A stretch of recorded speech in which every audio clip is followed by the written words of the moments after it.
আল্লাহর দ্বীনকে ভালোবাসার কারণে একইভাবে ইসলামের প্রতিটা মাজলুম বিধানকেও ভালোবাসবো।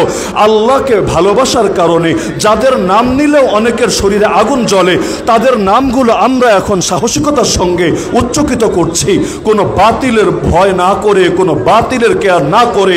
তাহলে যেই বিধান, ফরজ বিধানগুলোকে সমাজের মধ্যে মানুষ মাজলুম বানিয়ে রেখেছে, আর বিগত ফ্যাসিস্টরা কোরআনের যে শব্দগুলোকে নিষিদ্ধ করে রেখেছে, যেমন জিহাদের মতো ফরজ বিধান, কিন্তু এটাকে এমনভাবে নিষিদ্ধ করে রেখেছে যে জিহাদ শব্দ উচ্চারণ করলেও মানুষ তেলে বেগুনে জ্বলে ওঠে। জিহাদ কোরআনের শব্দ ছিল, কিন্তু এই জিহাদ শব্দকে সন্ত্রাস আর জঙ্গিবাদ আর টেরোরিজমের সমর্থক বানিয়ে ছেড়েছে। আলহামদুলিল্লাহ, আজকে দিলটা জড়িয়ে গিয়েছে যখন দেখেছি হাজার হাজার মানুষ একসাথে সাবিলুনা সাবিলুনা আল জিহাদ স্লোগান উচ্চকিত করেছে। আল্লাহর দ্বীনের কোনো বিধানের কথা বলতে আমরা ভয় পাবো না। নামাজের কথা বলতে যেমন বাতিলের ভয় পাই না, রোজার কথা বলতে যেমন বাতিলের ভয় পাই না, হজের কথা বলতে যেমন বাতিলের ভয় পাই না, তো জিহাদও কোনো মোল্লা মুন্সির আবিষ্কার করা না, জিহাদও কোরআনের শব্দ, জিহাদ আল্লাহ নবীজির শিক্ষা। সুতরাং জিহাদকে ভালোবাসাই ঈমান, জিহাদের প্রতি বিদ্বেষ পোষণ করাই হলো মুনাফিকি। সুতরাং যেমনিভাবে মাজলুম আলেমদেরকে ভালোবাসি, ইসলামের মাজলুম এই ফরজ বিধানকেও দিল দিয়ে, মন দিয়ে, প্রাণ দিয়ে ভালোবাসি। শুধু তাই না, আজকের এই মাহফিলের মধ্যে কালেমার পতাকা দেখা যাচ্ছে ব্যাপকভাবে। আলহামদুলিল্লাহ, যেই কালেমার পতাকাকেও এক শ্রেণী উদ্দেশ্য প্রণোদিতভাবে দূরভিসন্ধি করে জঙ্গিবাদের পতাকা বলে ট্যাগ লাগিয়ে দিয়েছে। তাহলে দুনিয়ার সব পতাকার দাম থাকবে, দেশের পতাকা, দলের পতাকা, নেতার পতাকা, প্রেমের পতাকা, LGBTQ এর পতাকা, সব পতাকার দাম থাকবে, সেগুলো আসমানে পটপট করে উড়বে। মুসলমানের বাসের ছাদে পর্যন্ত দেখা যাবে ব্রাজিলের পতাকা, আর্জেন্টিনার পতাকা, কাফের মুশরিক দেশের পতাকা শোভা পাবে। কিন্তু কালেমার পতাকা দেখলেই এক শ্রেণীর মানুষ এর মধ্যে জঙ্গিবাদের গন্ধ খুঁজবে। আমরা এই জনসমাবেশ থেকে গোটা দুনিয়াকে বার্তা জানিয়ে দিতে চাই যে কালেমা আমাদের কাছে এত বেশি পবিত্র, যার চাইতে পবিত্র কিছু হতে পারে না। কালেমার চাইতে বেশি মহব্বত দ্বিতীয় কোনো কিছুর প্রতি রাখতে পারি না। তো তোমাদের কাছে যেমন দুনিয়ার বিভিন্ন পতাকার দাম আছে, আমাদের কাছে দুনিয়ার পতাকাগুলোর চাইতেও আল্লাহর দ্বীনের এবং এই কালেমার পতাকার দাম তার চাইতে বেশি আছে। সুতরাং ব্যাপকভাবে এখন থেকে মুসলমানদের হাতে হাতে, মুসলমানদের ঘরে ছাদে ছাদে কালেমার পতাকা উড়বে ইনশাআল্লাহ। সবাই মিলে যদি করে তাহলে আর কেউ ট্যাগ লাগাতে পারবে না। একজন দুজন যদি করে তাদেরকে পেরেশানি আর বন্ধ করবে না। আমার তৃতীয় বার্তা যে আমরা আল্লাহর ওয়াস্তে বাতিলদেরকে খুশি করার জন্য হকের কথাগুলো গোপন না করি। আমরা ইব্রাহিম আলাইহিস সালামের সন্তান, মিল্লাতে ইব্রাহিম, তার আদর্শ অনুসরণ করার আদেশ রব্বুল আলামিন কোরআন মাজিদে ৬টা আয়াত দিয়েছেন। আমরা নমরুদের আদর্শের অনুসারী না, আমরা মিল্লাতে নমরুদের উপর প্রতিষ্ঠিত না।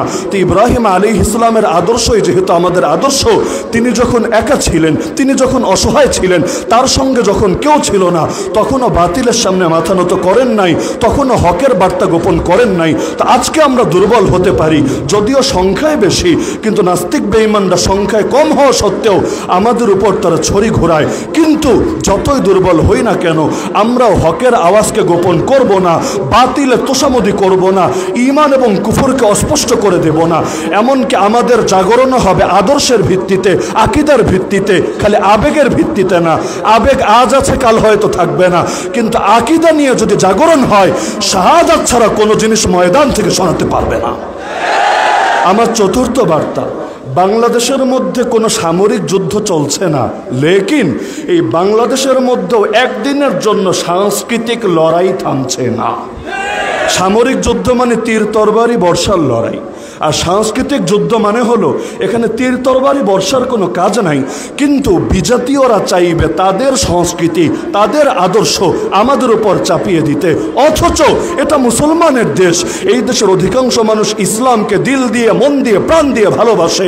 সুতরাং এই দেশের সংস্কৃতিও ইসলামের রঙে রঙিন থাকবে, ইসলামের আলোয় আলোকিত থাকবে। এটাই যুক্তির কথা, এটাই বুদ্ধির কথা।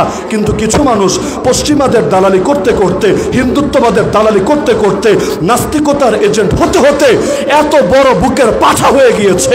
এখন এই 2024 সালে পর্যন্ত এসে বাংলার জমিনে দাঁড়িয়ে মিডিয়ার সামনে প্রকাশ্যে বলতে শুরু করে 2024-এ নারীদের পর্দার দরকার কি, 2024-এ ওয়াজ মাহফিলের বিরুদ্ধে নাটককে জোরদার করতে হবে। আরে 2024 কি আর 3024 কি? পর্দার সাথে বছর আর সালের সম্পর্ক কি? তো নারীর পর্দা যদি তোর কাছে 2024-এ প্রয়োজনীয় না হয়, তোর গায়ের পোশাকও আমাদের কাছে 2024-এ প্রয়োজনীয় না। তুই তোর গায়ের পোশাক খুলে ফেল, উপরেরটাও নিচেরটাও, এরপর শাহবাগ শরীফে গিয়ে দিগম্বর হয়ে দাঁড়িয়ে থাক। যদি তোর কাছে এতে লজ্জা লাগে, তাহলে আমাদের নারীরাও বেপর্দা হতে তাদের কাছে লজ্জা লাগে। তাহলে তুই যেমন নিজেকে আড়াল করার গুরুত্ব বুঝিস, আমাদের মা বোনেরাও তাদেরকে আড়াল করার গুরুত্ব বুঝে। পর্দা করলে গরমের দিনে আমাদের মা বোনদের কষ্ট হতে পারে, কিন্তু তাদের কষ্ট হয় না। তোমাদের কষ্ট হয় কোন দুঃখে? তবে কি তোমরা ঈমান বিক্রি করে দিয়েছ অন্য কারো কাছে? আবার ব্যাখ্যায় না হাজির করে আসলে কোরআন বলেছে নজর নত রাখতে। তাহলে নারীদের বোরকা পরার কি দরকার আছে? ঠিক আছে, কোরআন বলেছে নজর নত রাখতে, আমরাও নজর নত রাখবো। তুই ল্যাংটা হয়ে ঘোর রাস্তায় রাস্তায় পাগলের মতো করে, নজর দেব না, তুই ল্যাংটা হয়ে থাক। তো নিজের বেলায় যদি মানিস না, আমার মা বোনদের বেলায় মানাতে আসিস না। এটা তো একটা উদাহরণ। এখনো পর্যন্ত সাংস্কৃতিক লড়াই এমনভাবে চলছে, যে কোনো আলেমের কাছে যান, এই মাজলুমদের কাছে গিয়ে জিজ্ঞাসা করে দেখেন যে প্রতিদিন কিভাবে তাদের পথে কাটা বিছানো হচ্ছে। কারা বিছাচ্ছে? আল্লাহর কসম, একথা আগে বহুতবার বলেছি, যদি কোনো কাফের এসে আমাকে মারে, যদি কোনো নাস্তিক আমাকে টুকরা টুকরা করে, মনের মধ্যে আলাদা সান্ত্বনা থাকে।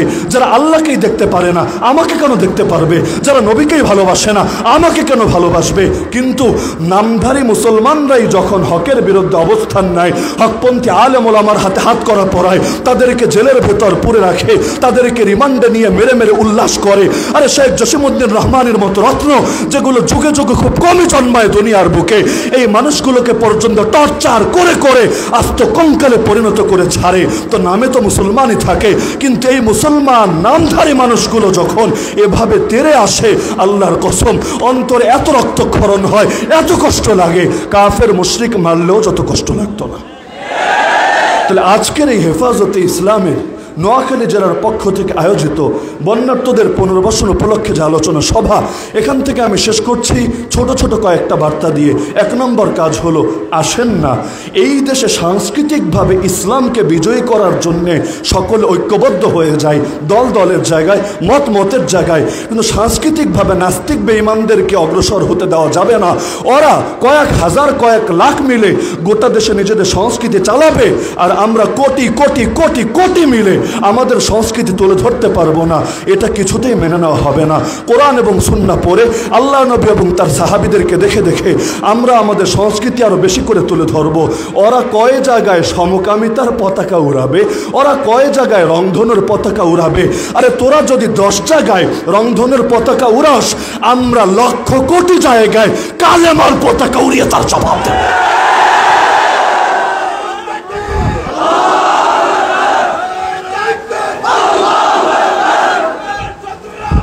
সুতরাং মনে রাখতে হবে, এই লড়াই হলো ইসলাম ভার্সেস জাহেলিয়াতের লড়াই, এই লড়াই হলো মিল্লাত ইব্রাহিম ভার্সেস মিল্লাতে নমরুদের লড়াই। সুতরাং এখানে মাঝামাঝি থাকার কোনো অবকাশ নাই।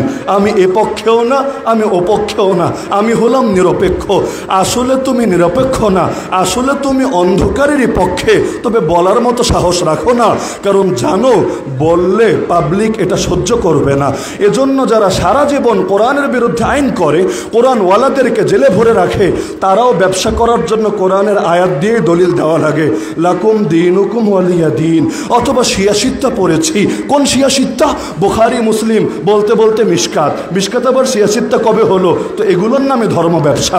নির্বাচন আসলে নতুন করে যারা ধার্মিক সাজে, কথা কথায় যারা ইসলামের প্রসঙ্গ টানে, মদিনা সনদ দিয়ে দেশ চালাবো, মক্কা সনদ দিয়ে সব উল্টে ফেলবো, এরাই হলো ধর্ম ব্যবসায়ী।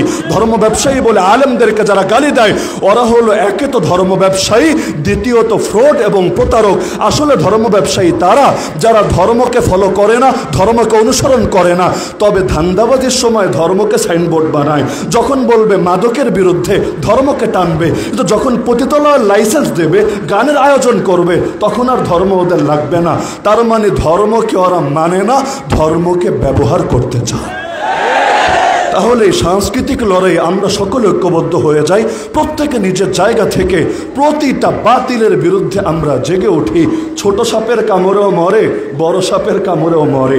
কোনো বাতিলকে ছোট ভাবার সুযোগ নাই, কারণ ঘরে আগুন জ্বললে অল্প করেও যদি জ্বলে, এক সময় পুরো ঘরই হয়তো পুড়ে ছাই হবে। সুতরাং একটা ফিতনাকেও ছাড় দিবেন না। শুধু চিন্তা করবেন এভাবে, আল্লাহর নবীর একজন মাত্র সাহাবী আজ 2024-এ জীবিত থাকলে কি করতো? তা আল্লাহ নবীর একজন সাহাবী জিন্দা থাকলে যা করত, আমরা নবীর ওয়ারিসরা তাই করবো ইনশাআল্লাহ। এতে কারো ভালো লাগলেও করব, কারো মন্দ লাগলেও করব, কারণ আল্লাহ খুশি না বেজার এটা দেখতে আমরা আদিষ্ট। তুই খুশি না বেজার এটা দেখতে আমরা আদিষ্ট না। নবী তয়েফে মাইর খেয়েও আল্লাহকে বলেছিলেন, আল্লাহুম্মা ইন লাম ইয়াকুন বিকা গাদাবুন আলাইয়া ফালা উবালি। হে আল্লাহ, আমার উপর যদি আপনার রাগ না থাকে, আমার কোনো কিছুতে কোনো পরোয়া নাই। তো হযরত উলামায়ে কেরাম আছেন, ধাপে ধাপে আলোচনা করবেন। আমি অতি মূল্যবান সময় আপনাদের নষ্ট করতে চাচ্ছি না। নাসরুম মিনাল্লাহি ওয়া ফাতহুন করিব ওয়া বাশশিরিল মুমিনিন।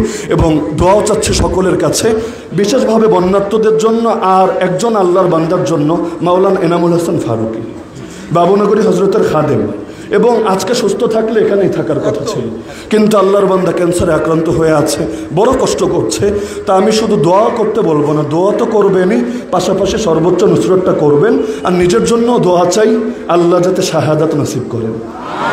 গত ঈদের পর থেকে এই মৌসুমে আপনাদের সাথে দেখা হয় নাই, আগামী রমজান পর্যন্ত দেখা হবে এমন সম্ভাবনাও নাই, কারণ প্রতিটা দিনই প্রোগ্রাম নেওয়া আর একটাও নোয়াখালীর মধ্যে নেওয়ার সুযোগ হয় নাই, আগেই অন্যান্য জায়গায় দেওয়া হয়ে গিয়েছে। এজন্য এবছর যদি দেখা নাও হয়, ইনশাআল্লাহ একদিন না একদিন হবে, বিজয়ের মিছিলে না হলেও জান্নাতুল ফেরদাউসে হবে। আল্লাহ তৌফিক দান করুন। আসসালামু আলাইকুম ওয়া রাহমাতুল্লাহি ওয়া বারাকাতুহু। কারা নির্যাতিত মজলুমদের এই মিলন মেলায় আমি একটি কথা আপনাদেরকে জিজ্ঞাসা করতে চাই, এই চেহারাগুলাকে সন্ত্রাসী মনে হয়? এই চেহারাগুলাকে জঙ্গি মনে হয়? যারা নিজের জীবনকে বেঁচে রাখে, ত্যাগ করে ইসলামের জন্য, হকের জন্য যুদ্ধ করে বেঁচে আছে, তাদেরকে মানাজি মনে হয়? মানাজি শব্দটা ইহুদিদের শিখানো। মনে রাখবেন, যারা এদেরকে মানাজি বলে আখ্যায়িত করবে, তাদেরকে আমরা চিহ্নিত করে রাখবো।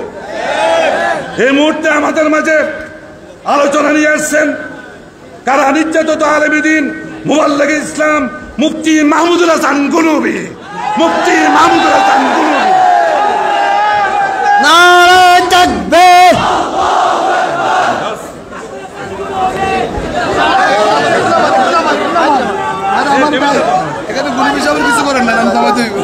আসসালামু আলাইকুম ওয়া রাহমাতুল্লাহি ওয়া বারাকাতুহু। আউযু বিল্লাহি মিনাশ শাইতানির রাজিম। বিসমিল্লাহির রহমানির রহিম। والذين كفروا بعضهم أولياء بعض إلا تفعلوه تكن فتنة في الأرض وفساد كبير وقال رسول الله صلى الله عليه وسلم الجهاد ماض إلى يوم القيامة صدق الله العظيم وصدق رسوله النبي الكريم। সম্মানিত ওলামায়ে কেরাম, প্রিয় হাজিরিন, বিশেষ করে বৃহত্তর নোয়াখালীর জনগণ, আল্লাহ পাকের দরবারে লাখো কোটি শুকরিয়া যে আল্লাহ তাআলা আজকে আমাদেরকে বিভিন্ন প্রকার জুলুম থেকে প্রাথমিক মুক্তি, আমাদের এই জীবনে আমরা বিভিন্ন জুলুম থেকে প্রাথমিক মুক্তির মাধ্যমে আজকে আপনাদের সামনে আলহামদুলিল্লাহ কারা বিজয়ী মজলুম আলেম, যিনি প্রায় 11 বছর 16 দিন জেল খেটেছেন, সেই শেখুল হাদিস জসিমউদ্দিন রহমানী দামাত বারাকাতুহুমুল আলিয়াকে নিয়ে আপনাদের সামনে আসতে পেরেছি। আলহামদুলিল্লাহ। হযরত বলতেছিলেন যে আমার তো চিন্তা ছিল না যে আমাকে আল্লাহ তাআলা মুক্ত করবে, আল্লাহ করেছেন। এটাই হলো আল্লাহ তাআলাতে বলেছেন ওয়াল্লাহু ইয়াসিমুকা মিনান নাস। তুমি যদি দ্বীনে হকের দায়ী হও, মুবাল্লিগে ইসলাম হও, মুজাহিদে মিল্লাত হও, তোমাকে রক্ষা করার দায়িত্ব রব্বুল আলামিনের। তোমার বিরুদ্ধে যত পীরি বদদোয়া দেখ না কেন, তোমার বিরুদ্ধে যত শাইগি প্রতারণা করুক না কেন, যত নামদারি আর পোশাকদারিরা তোমার বিরোধিতা করুক না কেন, তোমাকে রক্ষা করার দায়িত্ব রব্বুল আলামিনের। এটাই রব্বুল আলামিন প্রমাণ করেছেন। আলহামদুলিল্লাহ, আলহামদুলিল্লাহ। জগদ্দল পাথরকে আল্লাহ তাআলা আমাদের উপর থেকে সরিয়ে দিয়েছেন। এখন সময় এসেছে ফসল ঘরে উঠানোর। প্রিয় উম্মাহ, উলামায়ে হক্কানি রব্বানি, আপনাদের নিকটে আমার আকুল আবেদন, যেন আমাদের এই ফসল বারবার যেভাবে আমাদের থেকে গাসেবকারীরা নিয়ে গিয়েছে, এবারও যেন আমাদের থেকে আমাদের ফসলটা ছিনিয়ে নেওয়া না হয়, এজন্য সজাগ সতর্ক থাকতে হবে। শুধু ইন্ডিয়ার বিরুদ্ধে সতর্ক থাকলে হবে না, পশ্চিমাদের কুসংস্কার অপসংস্কৃতির বিরুদ্ধেও সোচ্চার থাকতে হবে। আমরা যেরকম ভাবে ইন্ডিয়ার আগ্রাসনকে সহ্য করি না, ঠিক তেমনি ভাবে আমরা পশ্চিমাদের এলজিবিটিকিউ আমরা সমকামিতাকেও সহ্য করব না। আলহামদুলিল্লাহ, হেফাজত ইসলাম বাংলাদেশের নোয়াখালীর শাখা এই সাহস দেখিয়েছে, হিম্মত দেখিয়েছে। যাদের নাম নিলে কষ্ট পায়, যাদের নাম নিলে বিরোধিতা শুরু হয়ে যায়, চুলকানি শুরু হয়ে যায়, এমন আলেমদেরকে একত্রিত করেছে। আলহামদুলিল্লাহ। আমি সারা দেশের হেফাজতে ইসলামের সকল জেলাভিত্তিক সংগঠন, সারা দেশের হেফাজতে ইসলামের সকল মুরব্বীদের নিকটে, নেতাকর্মীদের নিকটে আমার আহ্বান থাকবে, মনে রাখবেন, বারবার নিজেদের অস্তিত্ব বিলীন করতে যাবেন না। নিজেদের অস্তিত্ব জানান দিতে হবে। আজকে এই পকেটে, কালকে ওই পকেটে, পরশু ওই পকেটে যদি যেতে থাকেন, তো ওলামায়ে কেরাম, হকপন্থী তৌহিদবাদী মুসলমানেরা হেফাজতে ইসলামকেও বয়কট করবে। আমরা দ্বীনের পথে, ইসলামের পথে, তাওহীদের পথে মুসলমানদেরকে ঐক্যবদ্ধ করতে চাই। সারা দেশের মানুষকে শান্তির দিকে আহ্বান করতে চাই। একমাত্র শান্তি ইসলামে। সকল ধর্ম সঠিক, এই কথা আমরা কোশ্চিন কালেও বলতে পারি না, পারবো না। গণতন্ত্র, সমাজতন্ত্র, জাতীয়তাবাদ, ধর্মনিরপেক্ষতাবাদ একটার সাথে একটা একেবারে সম্পূর্ণ বিমুখ হওয়ার পরেও যদি একসাথে চলতে পারে, তাহলে এই দেশে ইসলামী রাজনীতিও চলতে পারবে, তাওহীদের রাজনীতিও চলতে পারবে। আমি শুনেছি এই মাহফিলকে বানচাল করার জন্য কত ফোন, কত কল, কত চাপ, কোনো চাপে কাজ হয় নাই, রব্বুল আলামিন করায় দিয়েছেন। আলহামদুলিল্লাহ। ঘটনা কি? মজলুমের পক্ষে তুমি না, তাহলে তুমি কে? যারা ঈমানের জন্য, ইসলামের জন্য, তাওহীদের জন্য, কোরআনের জন্য, আল্লাহর বিধান, রাসূলের সুন্নাহ, জিহাদ ফি সাবিলিল্লাহর হক সত্য ব্যাখ্যা দেওয়ার কারণে জেলে যায়, তুমি তাদের পক্ষে কথা বলতে পারো না, তাহলে জাতির সামনে নেতা সেজো না। কথা পরিষ্কার? আমরা মরতে রাজি আছি, আলহামদুলিল্লাহ। আমরা জেল খেটেছি, আমাদেরকে 32 মাস জেল খেটানো হয়েছে, আমাদেরকে 10 দিন গুম রাখা হয়েছে, আমাকে একদিন লটকিয়ে কারেন্টের শর্ট দিয়ে সারাদিন পিটানো হয়েছে। এই কথা বলার জন্য যে একমাত্র সঠিক ধর্ম ইসলাম, এই কথা কেন বললা? আমি বললাম, এটা তো আমার কথা না, এটা রব্বুল আলামিনের কথা। ইন্নাদ-দীনা ইনদাল্লাহিল ইসলাম। আমি রব্বুল আলামিনের প্রতিনিধি। ইন্নী জাইলুন ফিল আরদি খলিফা। আমি বনি আদম সন্তান। আমার দায়িত্ব উম্মতের সামনে দ্বীনের সঠিক কথা তুলে ধরা। ইসলাম একমাত্র সঠিক ধর্ম। মুসলমান ছাড়া আর কেউ জান্নাতে যাবে না, ইমানদার ছাড়া আর কেউ জান্নাতে যাবে না। তারা আমাকে বলে, না, এই দেশ গণতন্ত্র দিয়ে চলে, আর গণতন্ত্র যেহেতু চলে, তোমাকে বলতে হবে সকল ধর্ম সঠিক। বলবেন না আপনারা কেউ? স্টেজে যারা আছেন, সামনে যারা আছেন, সকল ধর্ম সঠিক বলবেন? কোশ্চিন কালেও সম্ভব না। যে বলবে সে বেঈমান। আমি বললাম, তাহলে ক্রস ফায়ার দিয়ে দেন, আমাকে ছেড়ে দিয়েন না। ছেড়ে দিলে একই ওয়াজ হবে। আল্লাহ কয়জন? ধর্ম কয়টা? ইসলাম একমাত্র সঠিক ধর্ম। মুসলমান ছাড়া আর কেউ জান্নাতে যাবে না। কোন তন্ত্র মন্ত্র, মতবাদ আর আদর্শ দিয়ে মুসলিম উম্মার অধিকার প্রতিষ্ঠিত হবে না, বিজয় প্রতিষ্ঠিত হবে না, একমাত্র ইসলাম ছাড়া। সুতরাং আমাকে ইসলামের জন্য আমাদের কাজ করতে হবে। পুরা মুসলিম উম্মাকে তাওহীদের কথা ব্যঙ্গে ব্যঙ্গে বলতে হবে, আকীদা পরিষ্কার করতে হবে। আমরা আকীদার ব্যাপারে সবচেয়ে অসচেতন, এবং গত 100 বছর আমরা যে গণতন্ত্রের গোলক দাদায় পড়েছি, আমরা ভুলে গেছি। আমরা এই গণতন্ত্রের গোলক দাদায় পড়ে ওয়ালিয়াযু বিল্লাহ পোশাকদারি কিছু লোক সেকুলার হয়ে গেছি নিজের অজান্তে। দেখেন না আপনারা, খেলাফতের মতো ফরজ বিধানকে অস্বীকার করা শুরু করছে। ও খেলাফত নাকি কোনো কি না? ওয়াজিব বিধান না বলে, নাউযুবিল্লাহি মিন যালিক। এরা গণতন্ত্রের পাশাটা এটা নিয়ে ওয়াজিব, সমাজতন্ত্র, জাতীয়তাবাদ, ধর্মনিরপেক্ষতাবাদের পাশাটা এটা নিয়ে ওয়াজিব। এটাই হলো ইল্লা তাফআলুহু তাকুন ফিতনাতুন ফিল আরদি ওয়া ফাসাদুন কাবীর। আপনি যখন দ্বীনে হকের দাওয়াত দিবেন না, সত্য কথা উম্মতের সামনে তুলে ধরবেন না, তো আদিয়ানে বাতিলার দাওয়াত দেওয়া হবে, উম্মতকে ঈমান হারা, ঈমানহীন করে মুনাফিক বানিয়ে এই দুনিয়া থেকে যাওয়ার রাস্তা খোলা হবে। আমরা এগুলোর পক্ষে না। আলহামদুলিল্লাহ, আমি হেফাজতে ইসলাম ফেনী এই নোয়াখালী শাখার নিজামুদ্দিন সাহেব সহ যারা আছেন নেতাকর্মী সকলকে আন্তরিক মোবারকবাদ জানাই। আলহামদুলিল্লাহ, এই ধরনের প্রোগ্রাম প্রতিটা জেলায় হতে হবে ইনশাআল্লাহ। আমি পুরা দেশবাসী, প্রাণপ্রিয় উম্মাহ, হকপন্থী উলামায়ে কেরামের কাছে আকুল আবেদন করব, আপনারা উম্মতের সামনে এটা পেশ করেন। জঙ্গি, উগ্রবাদী, সন্ত্রাস, জিহাদি এগুলো সব ইসলামের ফরজ বিধানের বিরুদ্ধে ষড়যন্ত্র।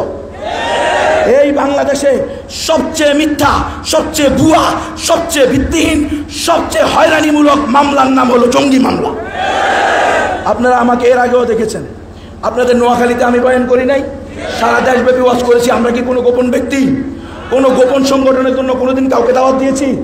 প্রকাশ্যে বা অপ্রকাশ্যে কাউকে, কোনো মুসলমানকে বা অমুসলমানকে, কোনো অমুসলিমকেও অন্যায়ভাবে হত্যা করার আদেশ দিয়েছি? তাহলে কেন গুম করা হলো? শুধু আল্লাহর ফরজ বিধানকে ফরজ বলার কারণে। আমাকে বলতেছে পর্দার ওয়াজ করা যাবে না। তুমি পর্দার কথা বলো, এই দেশের মহিলারা অর্ধেক জনগণ, এরা যদি পর্দা করে দেশ উন্নত হইব কিভাবে? বুঝেন আপনারা? মদ খাওয়ার বিরুদ্ধে ওয়াজ করছে কেন? এই জন্য আমাকে পাকড়া করছে। তুমি যদি মদের বিরুদ্ধে ওয়াজ করো, তাহলে বিদেশিরা কি খাবে? মদের লাইসেন্স না দিলে বলে বিদেশিরা না খায় থাকবে, মারা যাবে। মদ না খাইলে মানুষ মারা যায়। তো কত বড় গর্দব, বেয়াক্কল, গাধা দিয়ে দেশ চলতেছে, এটা আমাদেরকে বুঝতে হবে। তো আলহামদুলিল্লাহ, আমি আল্লাহর কাছেও শুকরিয়া, আপনাদের কাছে শুকরিয়া। আমাদের দেরি হয়ে গেছে, আপনারা আমাদেরকে মাফ করে দিবেন। রাস্তায় আমরা ঢাকা থেকে বের হওয়ার পর থেকে যান, মেহরবানি করে কারো উপরে কেউ দোষারোপ করবেন না। আমাদেরই অপরাধ যে আমরা রাত্রে আসি নাই, তো অপরাধটা আমি আমার উপরে নিয়ে সবার কাছে ক্ষমা চাইতেছি। আর ভাইয়ে বলে গেছেন এর আগে, এনাম ভাই, মাওলানা এনামুল হাসান, ওই যে আমাদের এনামুল হাসান ফারুকি, জুনায়েদ বাবুনগরী সাহেবের খাদেম, মুখলিস মানুষ। আপনারা জানেন ভাই খুব অসুস্থ, আল্লাহ তাকে যেন শেফায়ে কামেলা আজলা দায়েমা দান করেন। যাদের সহযোগিতা করার তৌফিক আছে তার জন্য হাত প্রসারিত করবেন। বন্যা কবলিত এলাকা আপনারা ত্রাণ দিবেন হেফাজতে ইসলামের অধীনে। আলহামদুলিল্লাহ, নিজামুদ্দিন সাহেব হুজুরের তত্ত্বাবধানে কাজ চলতেছে, চলবে। আল্লাহ তাআলা আমাকে সহ সবাইকে আল্লাহর দ্বীনের সকল খেদমাত আঞ্জাম দেওয়ার তৌফিক দান করেন। আমিন। আসসালামু আলাইকুম। আলহামদুলিল্লাহ, শাইখের পক্ষ থেকে নোয়াখালীবাসীর এই বন্যার্তদের সহযোগিতার জন্য 1 লক্ষ টাকা উনি আমার নিজস্ব লোকদের মাধ্যমে আমাদেরকে দিবেন বলে এখন ঘোষণা করছেন। আলহামদুলিল্লাহ। প্রিয় সমাবেশ, এই পর্যায়ে তাওহীদের মুয়াজ্জিন, কারা নির্যাতিত মজদুমা আলিদ্দিন হযরত মাওলানা শেখ জসিমউদ্দিন রহমানী সাহেবকে কেন্দ্রীয় হেফাজতের পক্ষ থেকে হেফাজতের 2 সিনিয়র যুগ্ম মহাসচিব আল্লামা শেখ হারুন ইজার হাফিজাহুল্লাহ ও শেখ মীর ইদ্রিস হাফিজাহুল্লাহ কোরআন দিয়ে বরণ করে নেবেন। কোরআন দিয়ে বরণ করে নিচ্ছেন আমাদের তাওহীদের মুয়াজ্জিন শেখ জসিমউদ্দিন হাফিজাহুল্লাহকে হেফাজতের কেন্দ্রীয় 2 যুগ্ম মহাসচিব শেখ হারুন ইজার হাফিজাহুল্লাহ ও শেখ মীর ইদ্রিস হাফিজাহুল্লাহ।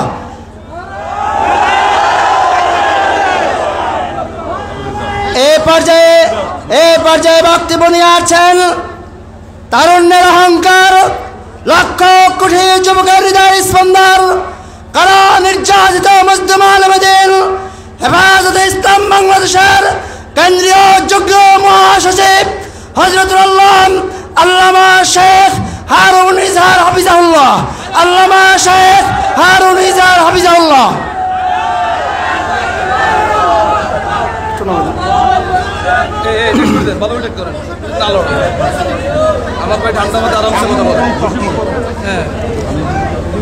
السلام عليكم ورحمة الله وبركاته. الحمد لله الذي أنجز وعده ونصر عبده وهزم الأحزاب وحده، والصلاة والسلام على نبي الجهاد والسيف الذي لا نبي بعده وعلى آله وصحبه الذين قالوا نحن الذين بايعوا محمدا على الجهاد ما بقينا أبدا أعوذ بالله من الشيطان الرجيم بسم الله الرحمن الرحيم يا أيها الذين آمنوا اتقوا الله وكونوا مع الصادقين وقال تعالى إنما المؤمنون الذين آمنوا بالله ورسوله ثم لم يرتابوا وجاهدوا بأموالهم وأنفسهم أولئك هم الصادقون وعن النعمان بن بشير رضي الله تعالى عنه قال قال رسول الله صلى الله عليه وسلم مثل المؤمنين في توادهم وتراحمهم وتعاطفهم كمثل الجسد إذا اشتكى عضو منه تداعى له سائر الجسد بالسهر والحمى উপস্থিত তৌহিদ জনতা, সর্বপ্রথম আমরা মহান আল্লাহর কাছে আমাদের কৃতজ্ঞতা পোষণ করছি। আমরা সেই মহান আল্লাহর শুকরিয়া আদায় করছি যিনি আমাদেরকে ইসলামের নিয়ামত দ্বারা ধন্য করেছেন এবং সেই ইসলামকে দুনিয়ার বুকে প্রতিষ্ঠা করার জন্য বিভিন্ন ভ্রান্ত মত পথ বাদ দিয়ে বিশুদ্ধবাদী নবুয়তি মানহাজ দাওয়াত ইলাল্লাহ জিহাদ ফি সাবিলিল্লাহর পথে কাজ করার জন্য তৌফিক দিয়েছেন। সংগ্রামী তৌহিদের জনতা, আজকের এই দিন ঐতিহাসিক একটি দিন। এই দিন নিয়ে, এই দিবসকে কেন্দ্র করে অনেকের মাঝে হীনম্মন্যতা কাজ করে। নিশ্চয় আপনারা বুঝতে পারছেন আজকের এই দিন 9/11 নামে পরিচিত। বিভিন্ন সাংবাদিক, বুদ্ধিজীবী, সেকুলার যারা রয়েছেন তাদের প্রতি আমাদের দুঃখ নেই। আমাদের দুঃখ হলো তথাকথিত ইসলামপন্থীদের ব্যাপারে যারা বিংশ শতাব্দীর মুজাদ্দিদের নাম নিতে ভয় পায়, জঙ্গিবাদের ট্যাগ লাগবে সেই জন্য। আমরা গৌরবের সাথে দায়িত্বহীন ভাষায় ওই সমস্ত ইসলামের শার্দুলদের কথা বলতে চাই। আমরা যদি আমাদের অতীত ইতিহাসের সালাহুদ্দিন আইয়ুবীকে স্মরণ করতে পারি, আমরা যদি আমাদের অতীত ইতিহাসের মোহাম্মদ বিন কাসিমকে স্মরণ করতে পারি, আমরা যদি আমাদের অতীত ইতিহাসের খালিদ বিন ওয়ালিদকে স্মরণ করতে পারি, তাহলে এই যুগের খালিদ বিন ওয়ালিদ, এই যুগের সালাহুদ্দিন আইয়ুবী, এই যুগের মোহাম্মদ বিন কাসিম, ওসামা বিন লাদেন, মোল্লা ওমরকে আমরা স্মরণ করতে পারি। আমরা এই সব নাম উচ্চারণে যারা লজ্জাবোধ করে, অন্তর তাদের নেফাক রয়েছে। আমি বারবার বলে থাকি, আমরা কুমণ্ডুক না, আমরা মূর্খ না, পড়াশোনা করে এখানে এসেছি। যে সমস্ত তথাগত বুদ্ধিজীবীরা আজকে কথায় কথায় ইসলামী মৌলবাদ, সন্ত্রাসবাদ, চরমপন্থার কথা বলে আমাদেরকে মনস্তাত্ত্বিকভাবে দুর্বল করার চেষ্টা করেছেন, আমি তাদেরকে বলবো, আলেম ওলামাদেরকে বলবো, ইসলামপন্থীদেরকে বলবো একটু পড়াশোনা করার জন্য, আন্তর্জাতিক পলিটিক্স নিয়ে গবেষণা করার জন্য। তালেবানদের হাতে গ্রেপ্তার হয়েছিল ব্রিটিশ ইন্ডিপেন্ডেন্ট পত্রিকার একজন মহিলা সাংবাদিক, নিশ্চয় আপনার সঙ্গে অবগত আছেন। সেই সাংবাদিকের নাম ইভান রেডলি। তিনি তালেবানদেরকে জঙ্গি মনে করে, তালেবানদেরকে সন্ত্রাসী মনে করে, তালেবানদেরকে গুন্ডাপান্না মনে করে, তালেবানদেরকে জঙ্গলের জন্তু, হিংস্র জন্তু মনে করে তাদের বিরুদ্ধে তিনি সাংবাদিকতা করতে গিয়েছিলেন। তিনি যখন তাদের হাতে গ্রেপ্তার হলেন এবং তালেবানদের আচরণ দেখলেন, সেই ইভান রেডলির কথা প্রত্যেকে আপনারা স্মরণ রাখবেন। আজকের এই দিনে, 9/11-এর এই দিনে আপনাদের সকল প্রতি অনুরোধ, এই 9/11-কে ওইভাবে মূল্যায়ন করবেন। আমি বলছি না আপনি ওসামা বিন লাদেনের ভাষায় কথা বলুন, আমি বলছি না আপনারা তালেবানের ভাষায় কথা বলুন। শিক্ষিত সমাজের উদ্দেশ্যে বলতে চাই, অন্তত আপনারা 9/11-কে মূল্যায়ন করবেন। আমাদের বোন তালেবানদের হাতে যিনি বন্দী হয়েছেন এবং কালেমার দাওয়াতে তিনি সেখান থেকে বের হয়েছেন এবং সারা বিশ্বে যিনি এখন দাওয়াতের কাজ নিয়ে, জেহাদের দাওয়াত নিয়ে তিনি কাজ করে যাচ্ছেন, ইভান রেডলির নামে যিনি একজন ইহুদি ছিলেন এবং তিনি ইসলাম গ্রহণ করেছেন তালেবানদের সংস্পর্শে আসার পরে, তার ভাষায় আপনারা 9/11-কে মূল্যায়ন করবেন। আজ বাংলাদেশে এক কুলাঙ্গার বলছে 2024 সালে এসেও কি মা বোনদেরকে পর্দা করতে হবে? হে কুলাঙ্গার এবং হাসিনার প্রেতাত্মা জেনে রাখো, আগামী 2040 সালের বাংলাদেশ হবে সমগ্র বাংলাদেশে বোরকার বাংলাদেশ, হেজাবের বাংলাদেশ, নেকাবের বাংলাদেশ। চারুকলা থাকবে, শিল্পকলা থাকবে, সংস্কৃতি থাকবে, নারীদের শিক্ষা থাকবে, কিন্তু সেই শিক্ষা এবং সংস্কৃতিতে হেজাব যুক্ত হবে, নাকাব যুক্ত হবে, বোরকা যুক্ত হবে। এবং এই দেশের কোটি কোটি তৌহিদ প্রেমী আমাদের বোনেরা মেয়েরা স্বেচ্ছায় তারা সেই বোরকা নাকাব তারা ধারণ করবেন ইনশাআল্লাহ আজিজ। আমার ভাইয়েরা, ইবন রেডলি বলেছিলেন, আমি যখন গ্রেপ্তার হয়েছি তখন আমি মনে করেছিলাম আমাকে তারা জবাই করে দিবে, কিন্তু আমি মোল্লা ওমরের তত্ত্বাবধানে পরিচালিত তালেবানদের কাছ থেকে আমি যে আচরণ পেয়েছি, আমি তাদেরকে থুতু মেরেছি, গালাগালি করেছি, আর তালেবানরা তার উত্তরে আমার প্রতি সদ আচরণ করেছেন। ইবন রেডলি তার বই লিখেছেন, তালেবানরা যে খাবার খেত সেটা ছিল খুবই নিম্নমানের খাবার, আর তারা আমাকে উত্তম খাবারের জন্য তারা আমার জন্য ব্যবস্থা করত। একদিন রাত আমি আত্মহত্যার জন্য তাদেরকে হুমকি দিয়েছিলাম। আমি বলেছি আমি ইবন রেডলি জেলখানায় থাকবো না, আমি আত্মহত্যা করে আমি মরে যাব। তখন তিনি বলেছেন, গভীর রাতে রাত 1টা 2টার দিকে তালেবানের কমান্ডাররা আমার দরজা খুললো। আমি মনে করেছিলাম জঙ্গলের হিংস্র জন্তু এসে গেছে, এখন তারা আমাকে ছিঁড়ে ফেলবে, আমাকে ঐক্যবদ্ধ দর্শন করবে, আমার উপর তারা হামলা করবে, আমার নারী এই শরীরকে তারা ভক্ষণ করবে। আমি সেটা মনে করেছিলাম, আমি ভয়ে কাঁপতেছিলাম। তালেবানরা আমার ঘরে ঢুকলো, অন্ধকার রুমে ঢুকলো।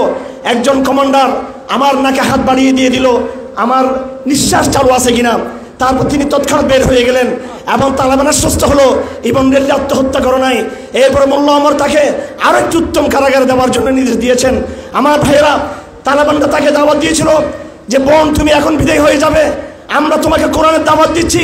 ইবন রেডলি বলেছেন, আমি এমন বন্দী অবস্থায় ইসলাম গ্রহণ করতে পারবো না, আমি আমার দেশ ব্রিটেনে গিয়ে চিন্তা ভাবনা করে গবেষণা করে রিয়েলাইজেশন করে আমার মন যদি সাড়া দেয় আমি সেই ইসলাম গ্রহণ করব।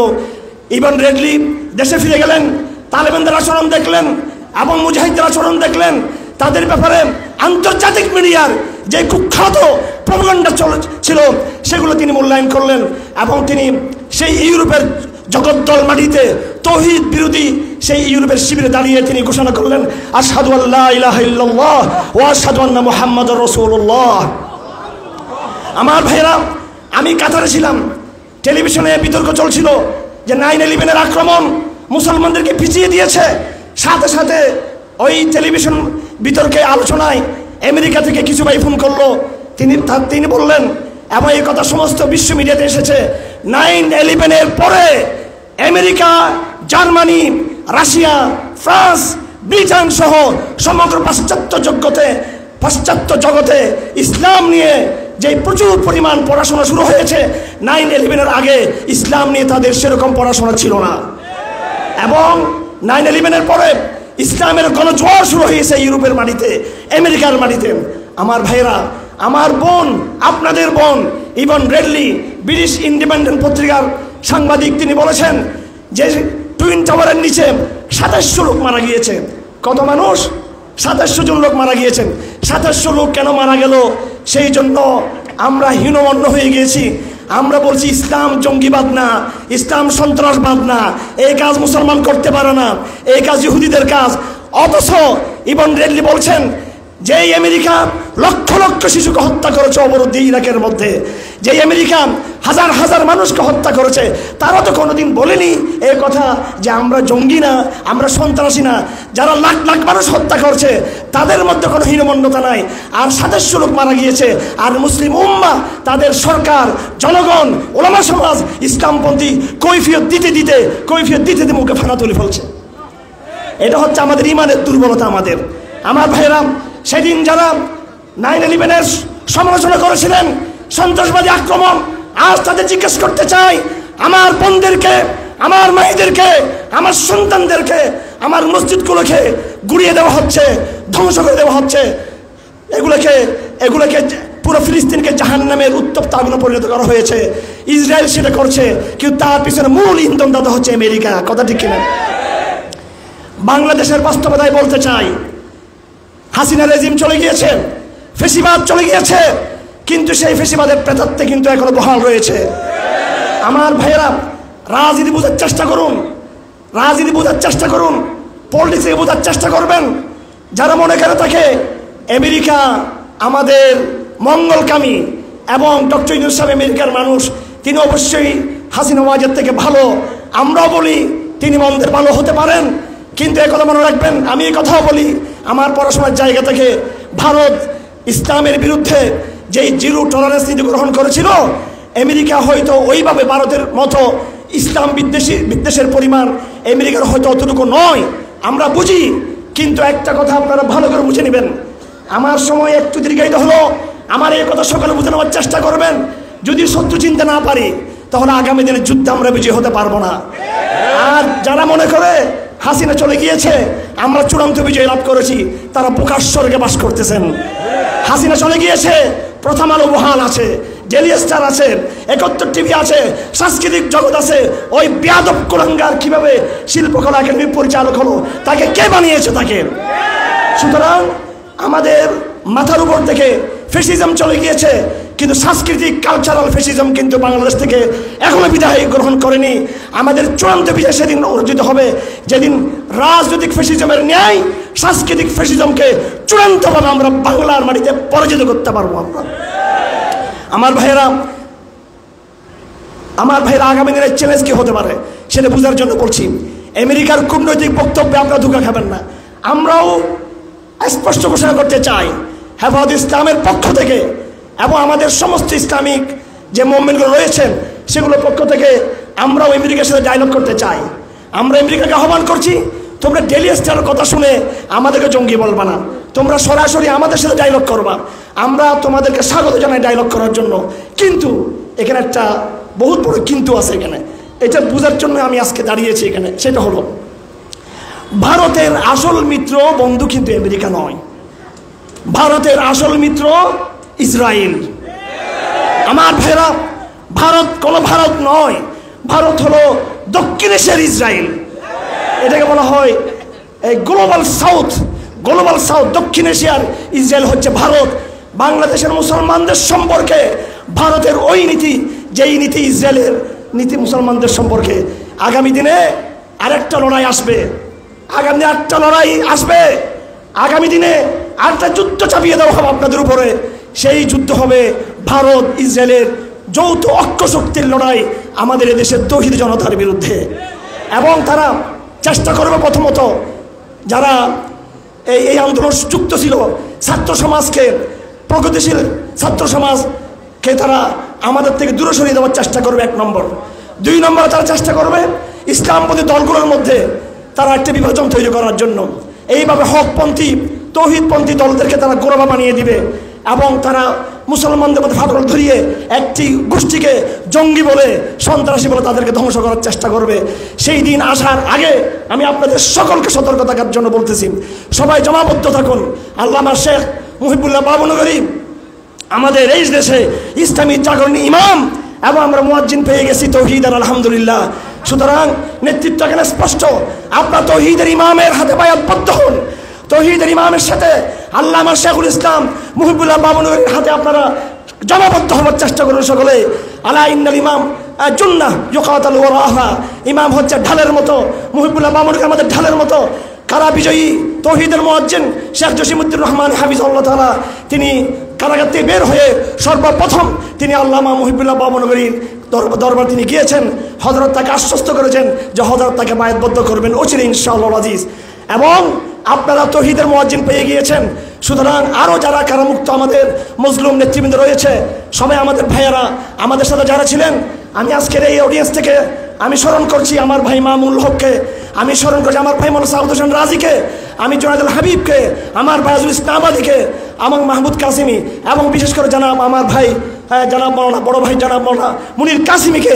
আমি সকলকে বলবো, আমরা একসাথে রাজপথে ছিলাম 2013 সালে, আমরা একসাথে 2021 সালে রাজপথে ছিলাম। 2013 সালে আমরা শাহবাগকে চ্যালেঞ্জ করেছি, আমরা সফল হয়েছি। 2021 সালে ভারতের আধিপত্যকে চ্যালেঞ্জ করেছি, আমরা সফল হয়েছি। 2013 সালে কারাগারে গিয়েছি, 2021 সালে ঐক্যবদ্ধ আমরা কারাগারে গিয়েছি। আমি আমার হেফাজত ইসলামের ভাইদেরকে, বন্ধুদেরকে বলবো, আসুন নবুয়তি মানহাজকে গ্রহণ করুন, একজন ইমামের হাতে আসুন, আমরা সকলে বায়াতবদ্ধ হই এবং সকলে মিলেমিশে কে মানহাজি, কে লামানহাজি, কে জঙ্গি, কে উদারবাদী, কে মডারেট, কে রেডিক্যাল, ওই সমস্ত বিভাজন আমেরিকা করেছে, ভারত করছে, নাস্তিকরা করছে। ওই সমস্ত বিভাজন ফাঁদে পা না দিয়ে ঐক্যবদ্ধ হয়ে আমরা ইমামের হাতকে শক্তিশালী করে তৌহিদের মুয়াজ্জিনের ডাক দিয়ে আসুন এক নতুন বাংলাদেশ গড়ার জন্য আমরা শপথ গ্রহণ করি। আমি বিপ্লবী ছাত্র সমাজের উদ্দেশ্যে বলতে চাই, যারা এই আন্দোলনে আলহামদুলিল্লাহ বিরাট ভূমিকা রেখেছেন, আমি তোমাদেরকে ধন্যবাদ জানাচ্ছি। আমরা বিগত 15 বছর লড়াই করেছি, কিন্তু সেই লড়াইয়ে হয়তো বাহ্যিকভাবে আমরা বিজয়ী হতে পারিনি। সেই লড়াইয়ের সমাপনীতে এসে তোমরা এই লড়াই বিজয়ী হয়েছ। এই লড়াই তোমাদের একার লড়াই ছিল না। এই লড়াইয়ের পিছনে আল্লামা বাবুনগরীর স্যাক্রিফাইস রয়েছে। এই লড়াইয়ের পিছনে শাহুল ইসলাম আহমদ শফির স্যাক্রিফাইস রয়েছে। এই লড়াইয়ের পিছনে শাপলা চত্বরের শহীদদের স্যাক্রিফাইস রয়েছে। এই লড়াইয়ের পিছনে 21 সালে হেফাজত ইসলামের মুজাহিদের স্যাক্রিফাইস রয়েছে। সুতরাং আমার ছাত্র ভাইয়েরা, তোমাদেরকে আমি বলতে চাই, আগামী দিনের বাংলাদেশ যে গড়ে তুলবা, সেই বাংলাদেশের রূপকল্পে আমরাও হাজির হতে চাই। আমরা ইসলামের এজেন্ডা যাকাতের নীতি প্রতিষ্ঠা করতে চাই। যেদিন যাকাতের নীতি প্রতিষ্ঠিত হবে, সেদিন এই দেশে আর কোনো গরিব থাকবে না। গ্রামীণ ব্যাংক দিয়ে এবং সুদভিত্তিক বিভিন্ন ব্যাংক ব্যবস্থা দিয়ে দারিদ্র্য বিমোচন হবে না। দারিদ্র্য বিমোচন হবে যাকাতের মাধ্যমে হবে। তোমরা কি চাও না আগামী দিনের বাংলাদেশ যাকাতের বাংলাদেশ?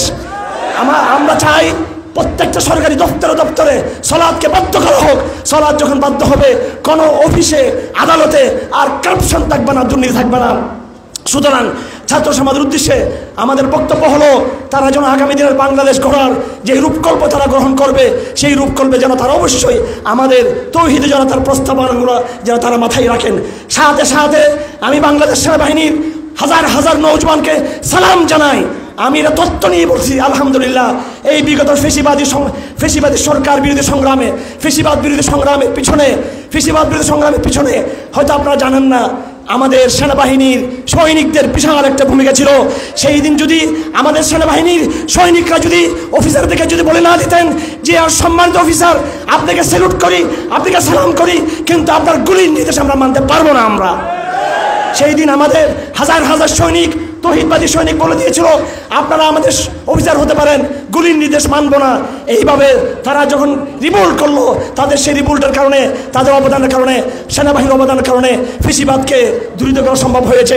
সুতরাং আগামী দিনের বাংলাদেশের রিমেকিং, আগামী দিনের বাংলাদেশের রিফরমেশনের পথে আমরা সেনাবাহিনীকে আহ্বান জানাই, তারাও যেন আমাদের হাতে হাত মিলিয়ে নতুন এক বাংলাদেশ গড়ে তুলব, যেই বাংলাদেশে দুর্নীতি থাকবে না, যেই বাংলাদেশে ইসলামের দাওয়াতকে স্পেস দেওয়া হবে, যেই বাংলাদেশের সীমান্তে আর বিএসএফ গুলি করে মানুষকে হত্যা করতে পারবে না, যেই বাংলাদেশ থেকে এমন এক অধিকারের আওয়াজ উঠবে, যে অধিকার ভারতীয় মুসলমানদের অধিকার প্রতিষ্ঠার কার্য ভূমিকা রাখবে, যেই বাংলাদেশ থেকে আরকানের মুসলমানদেরকেও মুক্তির শপথ নেওয়া হবে। আমার ভাইয়েরা, আমি শেষ করে দিচ্ছি 2-1 মিনিটের মধ্যে। আমি যখন স্টেজে এসেছি তখন কয়েকটা ঘটনা ঘটে গিয়েছে। একটি ঘটনা, আমাদের কিছু ভাইয়েরা র্যাব হেডকোয়ার্টার তারা ঘেরাও করেছে।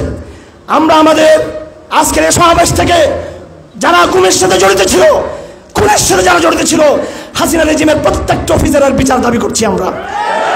আপনারা একমত কিনা? আপনারা র্যাবের আমাদের ভাইয়েরা আজকে র্যাব হেডকোয়ার্টার ঘেরাও করেছে। এই অভিযান র্যাব দলের বিরুদ্ধে নয়, র্যাবের ইনস্টিটিউশনের বিরুদ্ধে নয়, র্যাবের মধ্যে যারা গুম করেছে, খুন করেছে তাদের বিরুদ্ধে। আমরা হেফাজত ইসলামের নোয়াখালী জেলার আজকে এই সম্মেলন থেকে আমাদের সমস্ত ভাইদেরকে আমরা সমর্থন জানাচ্ছি, যারা গুম খুনের বিরুদ্ধে র্যাব করার সামনে যারা অবস্থান করেছেন। আমি আপনাদেরকে আরেকটা সুসংবাদ জানাচ্ছি। আজকে আলহামদুলিল্লাহ আমাদের মুর্শিদ চৌধুরী ভাই নামে আমাদের একজন দায়ী কারাগার থেকে মুক্তি পেয়েছেন, আলহামদুলিল্লাহ। অচিরে আপনাদের বোন নাবিলা সহ আরও কিছু বোন মুক্তি পাবেন ইনশাআল্লাহ আজিজ।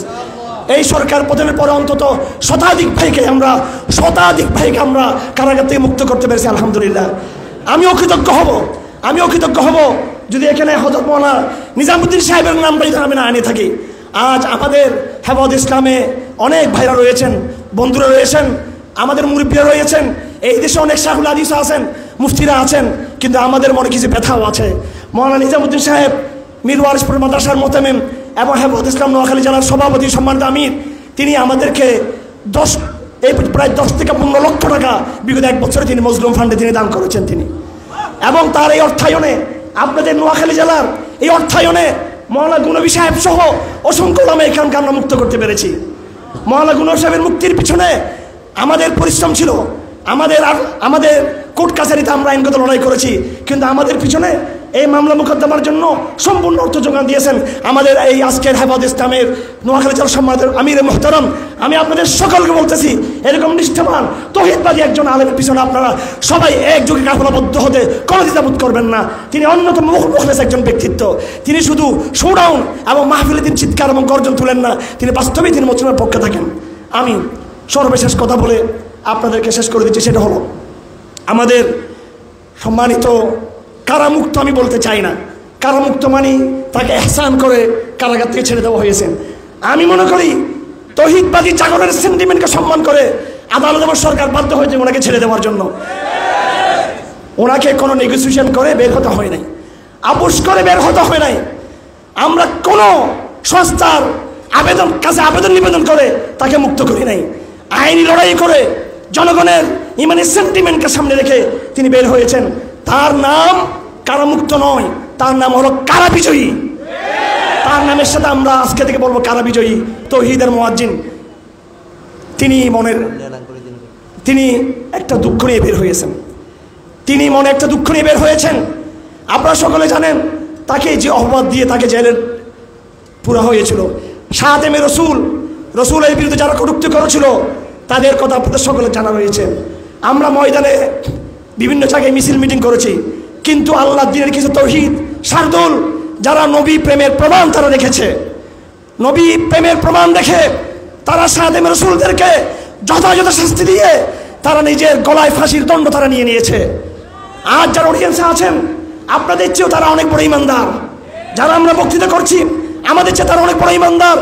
ওই সমস্ত আশিক রসুলদেরকে একজনকে মুক্ত রাখার পর্যন্ত আমরা ক্ষান্ত হব না।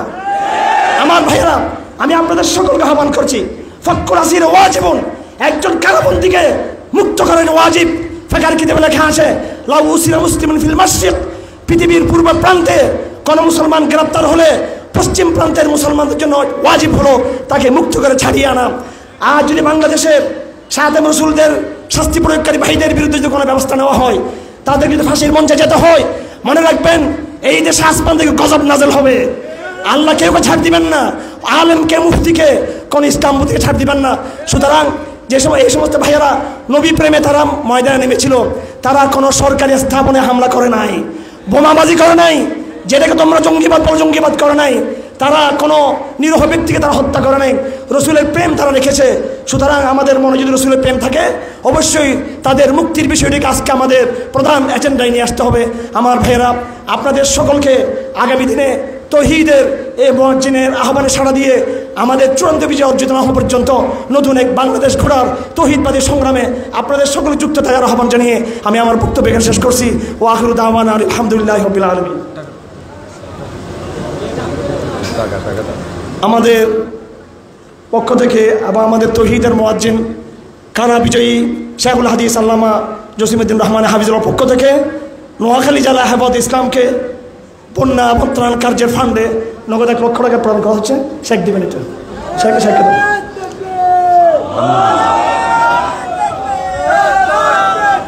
শেখ হারুন এজাজ সাহেব মজলুমদের অভিভাবক, তিনি কত পরিশ্রম করেছে এক একটা মজলুমকে কারা থেকে মুক্ত করার জন্য, তার কোনো তুলনা নেই। আমরা ক্ষুধা লেগেছে, ক্ষুধা আছে বুঝেছি, এরপরে শেখদেরকে দেখে ওনাদের কথা শুনে আমাদের ক্ষুধা নিবারণ হয়ে গেছে। কি বলেন সকলে? ক্ষুধা নিবারণ হয়ে গেছে ইনশাআল্লাহ। ইমানের ক্ষুধা মিটেছে, জাতীয় ক্ষুধা নিবারণ হয়ে গেছে। এখনই আমাদের সামনে যার জন্য আমরা অপেক্ষিত বসে আছি, আমাদের সামনে আলোচনা নিয়ে আসছেন দীর্ঘ 1 দশক পর কারামুক্ত আলেমে দ্বীন তাওহীদের মুয়াজ্জিন শাইখুল হাদিস আল্লামা জসিমউদ্দিন রহমানী হাফিজাহুল্লাহ, আল্লামা জসিমউদ্দিন রহমানী হাফিজাহুল্লাহ, বারাকাল্লাহু ফি হায়াতিহিম।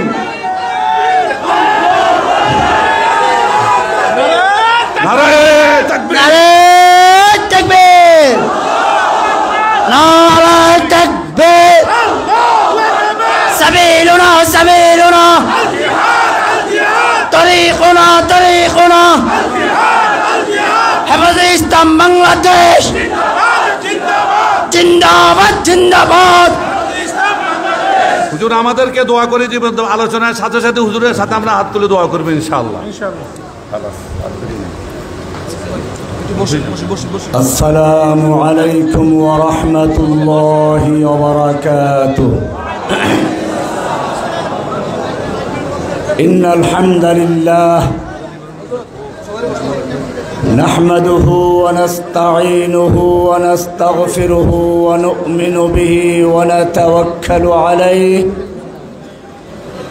ونعوذ بالله من شرور أنفسنا ومن سيئات أعمالنا. من يهده الله فلا مضل له ومن يضلله فلا هادي له.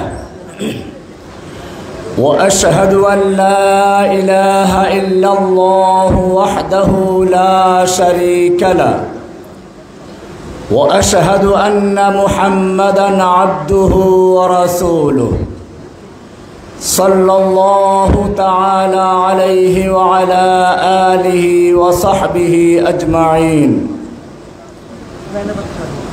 أما بعد فقد قال الله تبارك وتعالى في كلامه المجيد والفرقان الحميد: أعوذ بالله من الشيطان الرجيم. بسم الله الرحمن الرحيم. وما لكم لا تقاتلون في سبيل الله والمستضعفين من الرجال والنساء والولدان الذين يقولون ربنا أخرجنا من هذه القرية الظالم أهلها واجعل لنا من لدنك وليا واجعل لنا من لدنك نصيرا.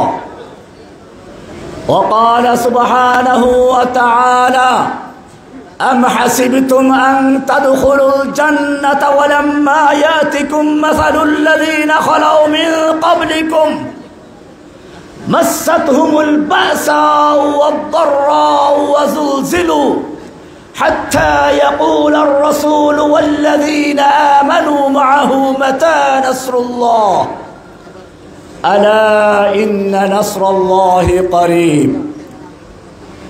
शब गुरीज़ा होगी आखिर जलवाए खुर्शीद से, शब गुरीज़ा होगी आखिर जलवाए खुर्शीद से, ई चमन मामूर होगा नगमाए तौहीद से। कत्ल करना है तो कर ले आशिक़े दिलदार को, हम शिकायत जा करेंगे कातिबे तकदीर को। इस गर्ज से जो मक्तल में आया वो सुबह शाम सलामत रहती है। ये जान तो आनी जानी है, इस जान की कोई परवाह नहीं। मर्द मोमिन बातिल से हरगिज़ खौफ खा सकता नहीं। सर कटा सकता है लेकिन सर झुका सकता नहीं।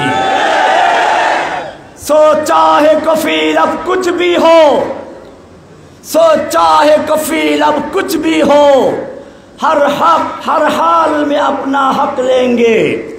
इज्जत से जीना है तो जी लेंगे या जाम शहादत पी लेंगे। নোয়াখালী জেলা হেফাজতে ইসলাম কর্তৃক আয়োজিত বন্যার্তদের পুনর্বাসনের লক্ষ্যে দোয়া ও আলোচনা সভার সম্মানিত সভাপতি, বাংলাদেশের প্রখ্যাত আলেম দ্বীন হযরতুল আল্লাম মাওলানা নিজামুদ্দিন সাহেব হাফিজাহুল্লাহ, কারাগারের নির্যাতিত এক ঝাঁক উলামায়ে কেরাম, আমার সামনে উপস্থিত আগামী বাংলাদেশের তৌহিদি জনতার সেনা সৈনিক, আল্লাহর সৈনিকেরা, আমরা এই মুহূর্তে সমাবেশ করছি এমন একটি সময়ে যখন ফিলিস্তিনের মুসলমানদেরকে পাখির মতো গুলি করে হত্যা করা হচ্ছে, তাদের বাড়ি ঘরগুলোকে বুলডোজার দিয়ে গুড়িয়ে দেওয়া হচ্ছে, আকাশের থেকে বিমান হামলা চালিয়ে সম্পূর্ণভাবে এক একটা এলাকা ধ্বংস করে দেওয়া হচ্ছে। কাশ্মীরি মুসলমানদেরকে পাখির মতো গুলি করা হত্যা করা হচ্ছে। উইগর মুসলিমদেরকে দীর্ঘদিন পর্যন্ত উন্মুক্ত কারাগারে বন্দী রাখা হয়েছে। আরাকানের মুসলমানদেরকে নির্মমভাবে হত্যা করা হচ্ছে। শুধু তাই না, বাংলাদেশে যারা কোরআন এবং সুন্নাহর কথা বলেছিল, আল্লাহ এবং আল্লাহর নবীর অবমাননার বিরুদ্ধে যারা প্রতিবাদ করেছিল, চরম নির্যাতন করে তাদেরকে কারাবন্দী করা হয়েছিল। এখনো হাজার হাজার আলেম, মাদ্রাসার ছাত্র, স্কুল কলেজের ছাত্র কারাবন্দী অবস্থায় রয়েছে। আজকে চতুর্দিক থেকে ফরিয়াদ আসছে, আল্লাহর ভাষায় বর্ণিত হচ্ছে, ওয়ামা লাকুম লা তুকাতিলুনা ফি সাবিলিল্লাহ। হে মুসলিম যুবকেরা, তোমাদের কি হলো? লা তুকাতিলুনা ফি সাবিলিল্লাহ, তোমরা আল্লাহর রাস্তায় লড়াই করছো না, যুদ্ধ করছো না। কাদের জন্য? ওয়াল মুস্তাদআফিনা মিনার রিজাল ওয়ান নিসা ওয়াল বিলদান, ওই সমস্ত অসহায় শিশু, নারী, পুরুষদের জন্য। আল্লাযীনা ইয়াকুলুনা রাব্বানা আখরিজনা মিন হাযিহিল ক্বরিয়াতিয যালিমি আহলুহা, যারা ফরিয়াদ করে বলছে, হে রব্বুল আলামিন, তুমি আমাদেরকে এই জালিম অধ্যুষিত জনপদ থেকে রক্ষা করো। ওয়াজআল লানা মিন লাদুনকা ওয়ালিয়া, আমাদের জন্য দাও তোমার পক্ষ থেকে ন্যায়নিষ্ঠবান নেতা, ওলি। ওয়াজআল লানা মিন লাদুনকা নাসীরা, তোমার পক্ষ থেকে দাও আমাদের জন্য সাহায্যকারী। এই ফরিয়াদ ধ্বনিত হচ্ছে কাশ্মীর থেকে, এই ফরিয়াদ ধ্বনিত হচ্ছে আরাকান থেকে, এই ফরিয়াদ ধ্বনিত হচ্ছে উইঘর মুসলিমদের পক্ষ থেকে, এই ফরিয়াদ ধ্বনিত হচ্ছে ফিলিস্তিনের মুসলিমদের পক্ষ থেকে, এই ফরিয়াদ ধ্বনিত হচ্ছে বাংলাদেশের 65টা কারাগার থেকে। আপনারা জানেন, এই বাংলাদেশের বুকে একটা ফেরাউনকে পাঠানো হয়েছিল ভারত থেকে লালন পালন করে, দীর্ঘ সময় প্রশিক্ষণ দিয়ে তাকে পাঠানো হয়েছিল বাংলাদেশ থেকে ইসলাম এবং মুসলিমদের নাম ও নিশানা মুছে ফেলার জন্য। সেজন্য প্রথমেই এসে কুকুরের মাথায় টুপি পরিয়েছিল এদেশের লক্ষ লক্ষ আলেমদের ওস্তাদুল আসাতিজা শাইখুল হাদিস আল্লামা আজিজুল হক সাহেবকে জেলে পুরিয়েছিল। এরপরে এ পর্যন্ত ক্ষান্ত হয়নি, ইসলামী তাহজিব তামাদ্দুনকে ধ্বংস করার জন্য ভারতীয় সিনেমা, ভারতীয় নাস্তিক মুরতাদদের গান বাজনা, হিন্দি গান, হিন্দি সিনেমা এবং উদিচির নামে, ছায়ানটের নামে বিভিন্ন ভাবে এদেশের ইসলামিক কালচারকে ধ্বংস করে বুতুম পেচার কালচার, পান্তাবাদের কালচার চালু করার মাধ্যমে ইসলামী তাহজিব তামাদ্দুনকে ধ্বংস করার পায়ে তারা করা হয়েছিল।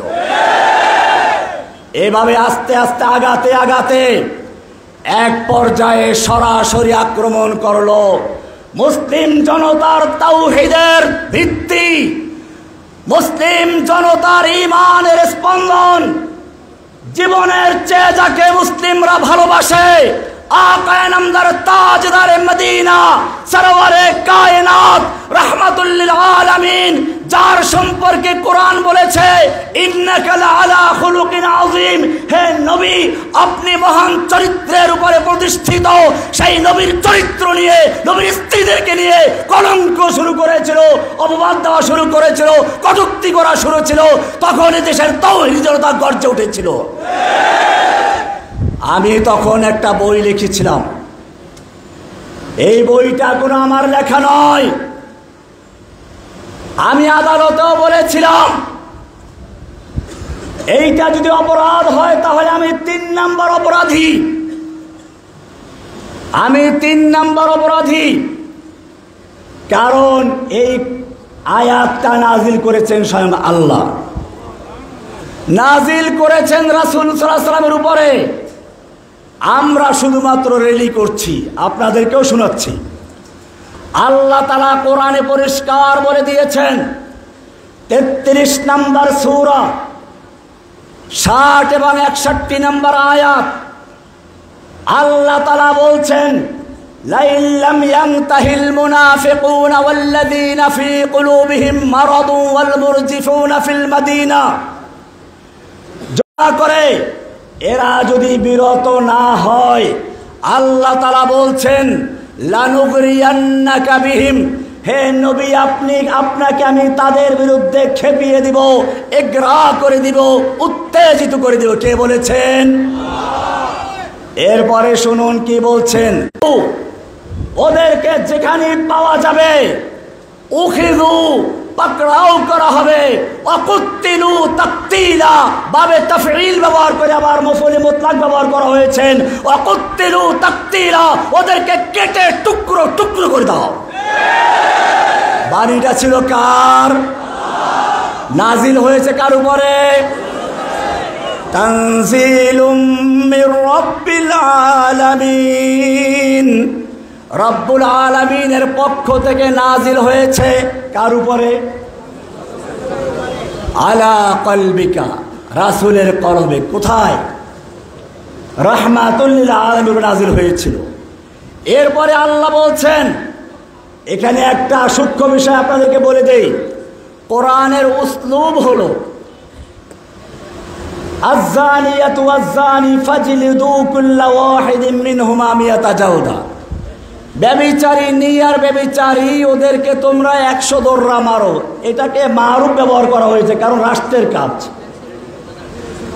এমনি ভাবে ওয়াস-সারিকু ওয়াস-সারিকু ওয়াস-সারিকাতু ফাকতাউ আইদিয়াহুমা, চোর চাই পুরুষ হোক নারী হোক, ওদের হাত কেটে দাও, তোমরা কেটে দাও। মারুফ না মাজহুল? মারুফ, কারণ রাষ্ট্রের কাজ। সেই হিসাবে এখানে মারুফ হওয়া দরকার ছিল।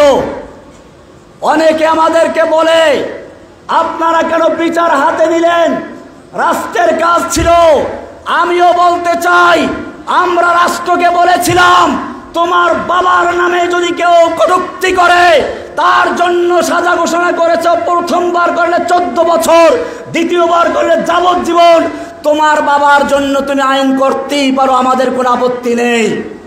কিন্তু জেনে রাখো, তোমার কাছে তোমার বাবার যে মহব্বত ভালোবাসা রয়েছে, তোমার কাছে তোমার বাবার যে মূল্য রয়েছে, একজন মুসলিমের অন্তরে আল্লাহ এবং রাসূলের মহব্বত তার চেয়ে লক্ষ কোটি গুণ বেশি রয়েছে।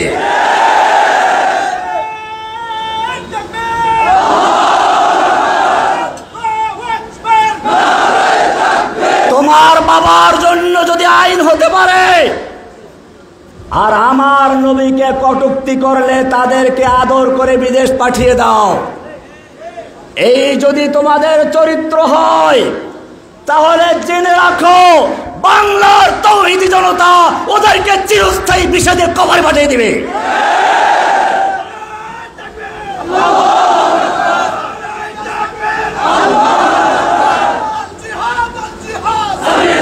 ভাইয়েরা আমার, আল্লাহ তাআলা এরপরে বলছেন, সুন্নাতাল্লাহি, এটাই হচ্ছে আল্লাহর রীতি। ওয়ালান তাজিদা লিসুন্নাতিল্লাহি তাবদীলা, আল্লাহর এই সুন্নাতে কোনো পরিবর্তন পাবে না। তার মানে হচ্ছে আল্লাহর নবীর সে আগমন থেকে শুরু করে কিয়ামত পর্যন্ত এই আইন বলবৎ থাকবে। তবে আপনাদেরকে এখন আমরা বলছি, এখন আমাদের কর্মসূচি হচ্ছে, কেউ নিজের হাতে আইন তুলে নেবেন না, কারণ একটা প্রেক্ষাপট তৈরি হয়েছে। এখন আমাদের কাজ হবে কি শুনুন, আমরা ইঁদুর বাদর আর মারব না, মশা মেরে হাত নষ্ট করব না। আল্লাহর নবী যখন মক্কায় ইসলামের দাওয়াত দেওয়া শুরু করলেন, আবু বকর, ওমর, ওসমান, হামজার মতো লোক আল্লাহর নবীর সঙ্গে রয়েছে। ইচ্ছে করলে কয়েকটা মূর্তি ভাঙতে পারতেন না? ভেঙেছিলেন? কেন ভাঙেন নাই? এটা খুব ভালো করে বুঝতে হবে। কারণ যদি ওই সময় কয়েকটা মূর্তি ভাঙতেন, ওরা আবার বানিয়ে নিতে, এতে কিছু এসে যেত না। তাই আল্লাহর নবী ওই সময় মূর্তি ভাঙ্গার ক্ষমতা থাকা সত্ত্বেও মূর্তি না ভেঙ্গে তিনি কর্মসূচি নিলেন, মানুষের মনের ভিতর থেকে মূর্তিগুলো ভেঙে চুরমার করতে হবে। এখন আমাদের কাজ সেটা। বাংলার জমিনে প্রত্যেকটা মানুষের অন্তর থেকে মূর্তির মোহাব্বতকে ত্যাগ করে, দেখেন নাই মূর্তি কেমনে ক্রেন লাগিয়ে টেনে তারপরে ভেঙে দিয়েছে। ইনশাআল্লাহ আমাদের এখন থেকে কাজ হবে, तौहीद की अमानत सीनों में है हमारे, आशा नहीं मिटाना नामो निशा हमारा। আমরা প্রতিটি মানুষের অন্তরে তাওহীদের বীজ বপন করব, তাওহীদের চেতনা তৈরি করব। ইনশাআল্লাহ সেই মুসলমানরা বাংলার রাস্তার মোড়ে মোড় থেকে সব মূর্তি নির্মূল করবে ইনশাআল্লাহ। আমরা বিজয় লাভ করার পরে মূর্তি ভাঙবো, এখন আর খুচরা মুচরা মূর্তি ভাঙবো না, এখন আর খুচরা মুচরা মাজার ভাঙবো না। ইনশাআল্লাহ 2030 সালে বাংলাদেশের সংসদে, বাংলাদেশের গণভবনে, বাংলাদেশের আদালতে ইসলামের কালেমা খচিত লা ইলাহা ইল্লাল্লাহ খচিত পতাকা পথ করে উঠবে ইনশাআল্লাহ। তারপরে ইনশাআল্লাহ সব কিছুর বিচার করবে ইনশাআল্লাহ।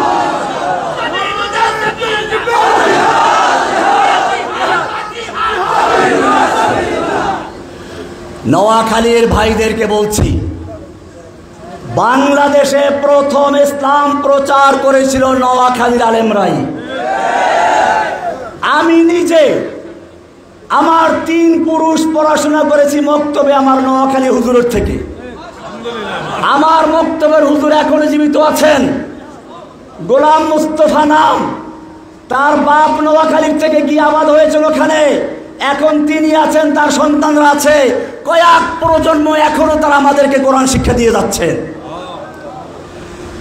সেই নোয়াখালীতে আসতে পেরে, আপনাদেরকে দেখে আমার জেল জীবনের সমস্ত ক্লান্তি ভুলে গিয়ে, কষ্ট ভুলে গিয়ে আপনাদেরকে বলবো তাওহীদের জন্য ইনশাআল্লাহ ময়দানে ঝাঁপিয়ে পড়ুন। নোয়াখালীর থেকে যেভাবে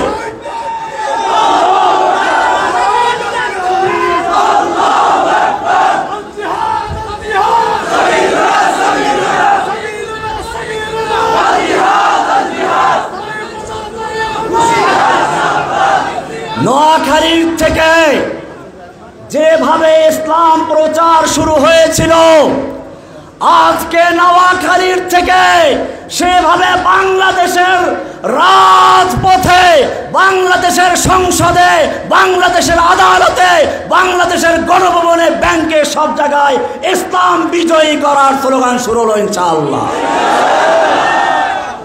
ভাইরা আমার, অনেকেই প্রশ্ন করে নবীওয়ালা কাজ কি? আমি আপনাদেরকে জিজ্ঞেস করতে চাই, আল্লাহ তাআলা তার রাসূলকে হেদায়েত এবং কোরআন দিয়ে, হেদায়েত দিয়ে এবং কিতাব দিয়ে কেন প্রেরণ করেছেন? কোরআনে উত্তর আছে কিনা? হুয়াল্লাযী আরসালা রাসূলাহু বিল হুদা ওয়া দীনিল হক লিইয়ুযহিরাহু আলাদ-দীনি কুল্লিহি। আল্লাহ তাআলা তার রাসূলকে পাঠিয়েছেন হেদায়েত দিয়ে এবং দ্বীনে হক দিয়ে। কি দিয়ে? দ্বীনে হক দিয়ে। কেন? লিইয়ুযহিরাহু আলাদ-দীনি কুল্লিহি, অন্য সব দ্বীনে বাতিলের উপরে আল্লাহর দেওয়া দ্বীনে হককে বিজয়ী করার জন্য। আল্লাহর দ্বীনে হককে বিজয়ী করব আল্লাহর রাসূলের তরিকায় না ভিন্ন তরিকায়? সেই দ্বীনে হককে বিজয়ী করার জন্য হেফাজতে ইসলাম বাংলাদেশ কাজ করে যাচ্ছে। যখনই বাংলার বুকে ইসলামের উপরে আঘাত এসেছে, 13 সালে যখন নাস্তিক মুরতাদদের রূপে, রাসূলের অবমাননার রূপে বাতিল আগমন করেছিল, হেফাজতে ইসলাম তখন ময়দানে ঝাঁপিয়ে পড়েছিল। আবার যখন গুজরাটের কসাই বাবরি মসজিদ হত্যাকারী সেই খুনি নরেন্দ্র মোদী বাংলাদেশে আসার জন্য প্রোগ্রাম করা হয়েছিল, তখন ওই হেফাজতে ইসলামের ব্যানারে এদেশের তৌহিদি জনতা ময়দানে ঝাঁপিয়ে পড়েছিল। আজকে আমি জেলখানায় বসে চিন্তা করেছিলাম, আমি দেখেছি ইসলামের বিরুদ্ধে কি কি ষড়যন্ত্র হচ্ছে, আমাকে কি কি প্রস্তাব করা হয়েছিল। আমি তখনই সিদ্ধান্ত নিয়েছিলাম, আমার যুবক ভাইদেরকে বলবো, স্কুলের কলেজের ইউনিভার্সিটির যে সমস্ত ছাত্র ভাইয়েরা আমাকে ভালোবাসো, তোমরা হয়তো মনে করতে পারো রহমানী জেল থেকে বের হয়ে নরম হয়ে গেছে। বিষয়টা তা নয়, বিষয়টা মোটেই তা নয়।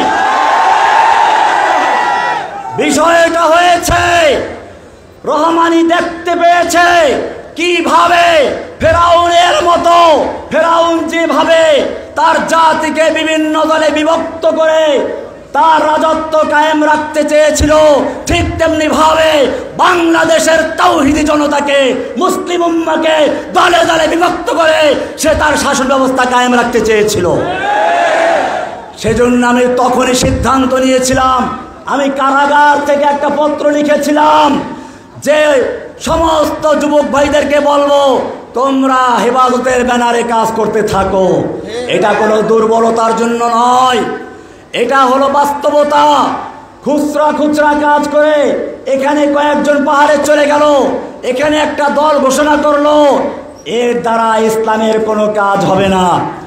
জেনে রাখবে, আল্লাহর দুশ্মনেরা, ইসলামের শত্রুরা, নবীর দুশ্মনেরা ওত পেতে থাকে নেকড়ে বাঘের মতো সেই আলাদা বকরি, খুচরা বকরিকে খাওয়ার জন্য। তারা সাইদি সাহেবকে বলেছিল রাজাকার, আজিজুল হক সাহেবকে মামলা দিয়েছিল পুলিশ খুনের মামলা, জসিমউদ্দিন রহমানীকে বলল জঙ্গি, আনসারুল্লাহ বাংলা টিমের প্রধান। আমি সাংবাদিক ভাইদেরকে পরিষ্কার বলতে চাই, জসিমউদ্দিন রহমানী গ্রেফতার হওয়ার আগ পর্যন্ত আনসারুল্লাহ বাংলা টিম নামে কোন দল বাংলাদেশে আছে বলে কানেও শুনে নাই। আমি আদালতে চ্যালেঞ্জ করেছিলাম, বলগার রাজীব হায়দার হত্যা মামলার রায়ের ভিতরে পড়ে দেখো, সেখানে পরিষ্কার লেখা আছে এই আসামি জসিমউদ্দিন রহমানীকে আনসারুল্লাহ বাংলা টিমের প্রধান, গুরু, আধ্যাত্মিক নেতা বলা হলেও রাষ্ট্রপক্ষ প্রমাণ করতে সম্পূর্ণ ব্যর্থ হয়েছে। এটা বিচারকের পর্যবেক্ষণে লেখা রয়েছে। এরপরেও যারা আমাকে আনসারুল্লাহ বাংলা টিমের প্রধান বলে প্রচার করছে, যেই সাংবাদিকেরা প্রচার করছে, যেই পত্রিকা প্রচার করছে, তারা সেই পলাতক হাসিনা, খুনি হাসিনা দোষর বলে প্রমাণিত হবে। তারা ভারতের দালাল হিসেবে প্রমাণিত হবে। ভারত চেয়েছিল বাংলাদেশ থেকে ইসলামকে নির্মূল করার জন্য, সেজন্য হাসিনা নামক এক ডাস্টবিনের কিটকে পাঠিয়েছিল। সে গর্বের সঙ্গে বলেছিল সে পালায় না। আল্লাহ রাব্বুল আলামিন তয়রান আবাবিল পাঠিয়ে দিল আব্রাহাকে ধ্বংস করার জন্য, যেরকম ভাবে যাকে যাকে পাখি পাঠিয়েছিল এই অহংকারী, স্বৈরাচারী, খুনি হাসিনাকে ধ্বংস করার জন্য স্কুল থেকে, কলেজ থেকে, মাদ্রাসার থেকে, সব জায়গা থেকে যাকে যাকে আবাবিল পাখি পাঠিয়ে ধ্বংস করেছে। পালাবার সময় পায় নাই, খাওয়ার সময় পায় নাই, রান্না বান্না করে রেডি করছে খাবে, কিন্তু সেনাবাহিনী বলে দিল 45 মিনিটের মধ্যে যেখানে পালাও পালাও, সে 45 মিনিটের মধ্যে ছেড়ে চলে গেছে। জাল হক ওয়া যাহাকাল বাতিল ইন্নাল বাতিলা কানা যাহুকা। ফিরাউন আয়ে, হামান আয়ে, जालिम जाबिर सुल्तान आए, कितने कितने शैतान आए, सबको हुई रसवाई हासिल। जाअल हक व ज़हक़ल बातिल इन्नल बातिला काना ज़हूक़ा। हसीना आए, नानुक आए, कौवा कादिर।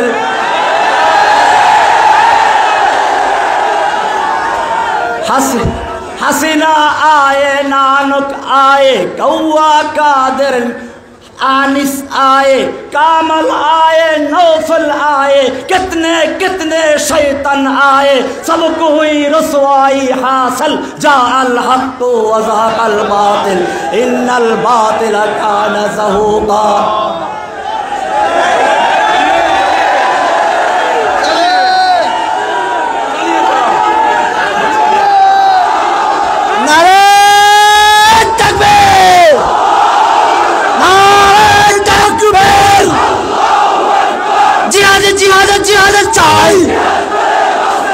जिहाद करे बसते चाय हेफाज़े इस्लाम बांग्लादेश जिंदाबाद जिंदाबाद नारे तकबीर।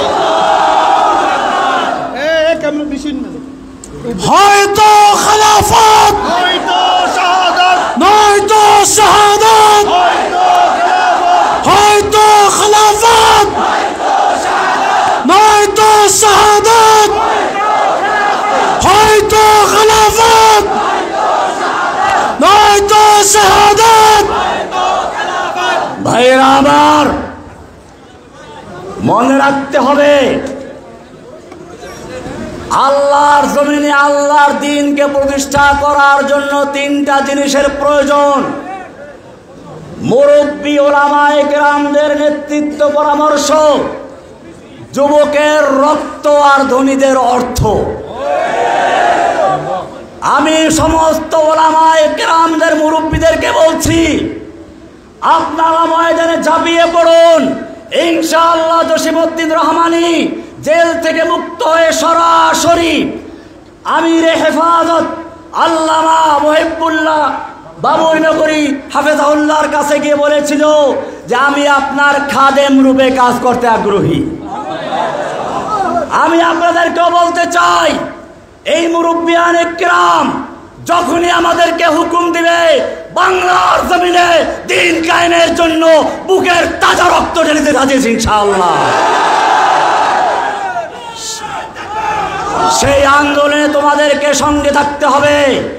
জেনে রাখবে ইব্রাহিম আলাইহিস সালাম যখন মূর্তি ভেঙ্গে চুরমার করে বড় মূর্তির গলায় কুড়াল লাগিয়ে চলে গেছিলেন, নমরুদকে খবর দেওয়া হলো। নমরুদ এসে প্রশ্ন করেছিল এখানে কোনো যুবক আছে কি যেই যুবক মূর্তির সমালোচনা করে? তখন লোকেরা বলল হ্যাঁ হ্যাঁ সামি'না ফাতান ইয়াযকুরুহুম ইউকালু লাহু ইব্রাহিম। একজন যুবক আছে, যুবক ফাতান যুবক আছে যে মূর্তিগুলোর সমালোচনা করে, তাকে বলা হয় ইব্রাহিম। কেন যুবকের প্রশ্ন আসলো? নোয়াখালীর যুবক ভাইয়েরা ভালো করে শুনে দেখো, নমরুদ বুঝতে পেরেছিল কোনো ঝড় তুফান হয় নাই, বন্যা হয় নাই, ভূমিকম্প হয় নাই, বিনা ভূমিকম্পে বিনা ঝড় তুফানে এই মূর্তিগুলো ভেঙ্গে চুরমার করা হয়েছে। এটা মূর্তি ভাঙ্গা পর্যন্ত শেষ নয়, এটা হচ্ছে মূর্তির চেতনা, মূর্তির সমাজকে ধ্বংস করে তাওহীদের চেতনা গঠন করার এক আন্দোলনের শুভ সূচনা মাত্র। আর এরকম শুভ সূচনা যুবকদের মাথায় আসে, কোনো বুড়া মানুষের মাথায় আসে না। সেজন্যই সে প্রশ্ন করেছিল কোনো যুবক আছে কি। আমিও তোমাদেরকে বলবো ফির তুঝে একবার করনি है जहां की रहबरी, फिर तुझे एक बार करनी है जहां की रहबरी, उठ खुदा के नाम लेकर फिर आलम्बर दारे बन। ভাইরা আমার, এজন্য বিপদ আসবে, জেল জুলুম আসবে। আমি আপনাদেরকে বলি জেলখানার 11 বছর 16 দিন আমার কাছে মনে হচ্ছে আমি গতকাল কি ভিতরে গিয়েছিলাম, হয়তো আমি সব ভুলে গিয়েছি। যখন দেখলাম এদেশের তাওহীদি জনতা আমাকে ভুলে নাই, স্কুলে যাই, কলেজে যাই, ডাক্তার, ইঞ্জিনিয়ার, এমনকি পুলিশ, সেনাবাহিনীর বিভিন্ন কর্মকর্তা কর্মী সকলেই যখন আমাকে সাবাস জানাই, ধন্যবাদ জানাই এবং বলে যে এগিয়ে যান, আমরা আপনার সাথে আছি। কদম বরহাও শেখ হামারে, হাম তুমহারে সাথ হে। कदम बढ़ाओ शेर हमारे, हम तुम्हारे साथ हैं, आपके एक इशारे पर हम জীবন देने के तैयार हैं। আমাদেরকে সেভাবে মাঠে নামতে হবে। আমরা আমাদের আমির ইবাদতকে জানিয়ে দিতে চাই, আমি না, এই শের বলতে আমি আমাদের আমির ইবাদতকে বুঝাচ্ছি। कदम बढ़ाओ शेर हमारे, हम तुम्हारे साथ हैं, आपके एक इशारे पर हम मरने को तैयार हैं। ভাইরা আমার, এজন্য বিপদ আসবে। কোরআন বলছে আম হাসিবতুম আন তাদখুলুল জান্নাতা ওয়ালাম্মা ইয়াতিকুম মাসালুল লাযীনা খালাউ মিন ক্বাবলিকুম, তোমরা কি মনে করেছো এমনি জান্নাতে ঢুকে পড়বে, জান্নাতে প্রবেশ করে যাবে? ওয়ালাম্মা ইয়াতিকুম মাসালুল লাযীনা খালাউ মিন ক্বাবলিকুম, অথচ তোমাদের উপরে আসে নাই ওই সকল বিপদ আপদ মুসিবত যা এসেছিল তোমাদের আগের লোকদের প্রতি। আগের লোক কারা? তোমাদের পূর্বপুরুষ ইউসুফ আলাইহিস সালাতু ওয়াস সালাম জেল খেটেছেন। তোমাদের আকায়ে নামদার তাজদারে মদিনা মুহাম্মাদুর রাসূলুল্লাহ সাল্লাল্লাহু আলাইহি ওয়াসাল্লাম তিন বছর পর্যন্ত শিয়াবে আবি তালেবে বন্দী রয়েছেন। তোমাদের ইমামে আজম আবু হানিফা রাহমাতুল্লাহ আলাইহি জেলখানায় জীবন দিয়েছেন। তোমাদের ইমাম আহলিস সুন্নাহ ওয়াল জামাআহ ইমাম আহমদ ইবনে হাম্বল রাহমাতুল্লাহ আলাইহি জেল খেটেছেন। তোমাদের ইমামুত তাওহীদ ইমামুল জিহাদ ইবনে তাইমিয়া রাহমাতুল্লাহ আলাইহি জেলের থেকে তার লাশ উঠেছে। তোমাদের আকাবের দেওবন্দ জেল খেটেছেন, তারাও সেই ইংরেজদের বিরুদ্ধে আন্দোলন করেছেন। আপনারা জানেন হুসাইন আহমদ মাদানী রাহমাতুল্লাহি আলাইহি ইংরেজদের বিরুদ্ধে আন্দোলন করছিলেন। দিল্লিতে একটা সমাবেশে বক্তব্য দেওয়ার কথা রয়েছিল, ইংরেজরা সেখানে কারফিউ জারি করলো। দেখা মাত্র গুলির অর্ডার ছিল। মাওলানা মাদানী রাহমাতুল্লাহি আলাইহি সেখানে হাজির হয়ে গেলেন। মঞ্চে উঠে বললেন, আমি শুনেছি, मैंने सुना है कि ये सफेद कुत्तों ने ऐलान कर दिया है कि जो उनके खिलाफ नारा उठाएगा उनको गुली कर दिया जाएगा, करो गुली, मैं मदानी हाजिर हूं। তিনি বলেছিলেন, আমি শুনেছি এই সাদা কুকুরের দল ঘোষণা করেছে ইংরেজ বিরোধী কোনো বক্তব্য দিলে তাকে গুলি করা হবে। আমি মাদানী হাজির হয়েছি, গুলি, এই বলে তিনি তার শেরওয়ানির বোতাম খুলে দিয়েছিলেন। তিনি যখন করো গুলি বলে ধিক্কার দিলেন, ওই পুলিশদের হাত থেকে রাইফেলগুলো ঝরঝর করে পড়ে গিয়েছিল। তিনি 2 ঘন্টা পর্যন্ত বক্তব্য দিয়েছিলেন। শুরুটা ছিল এভাবে, তোমরা এগুলো মুখস্থ করো, তোমরা তাদেরই তো সন্তান। সাগামিরো গুরবাজিরো मोशरा देवा कुनंद इचने अरकाने दौलत मुल्क रावेरा कुनंद। साग आमिर, साग माने की? साग आमिर, कुकुर हलो बादशाह, कुकुर की? गोरबा उजिर, बिराल हलो मंत्री। मोश माने की? इदुर, इदुर फारसी।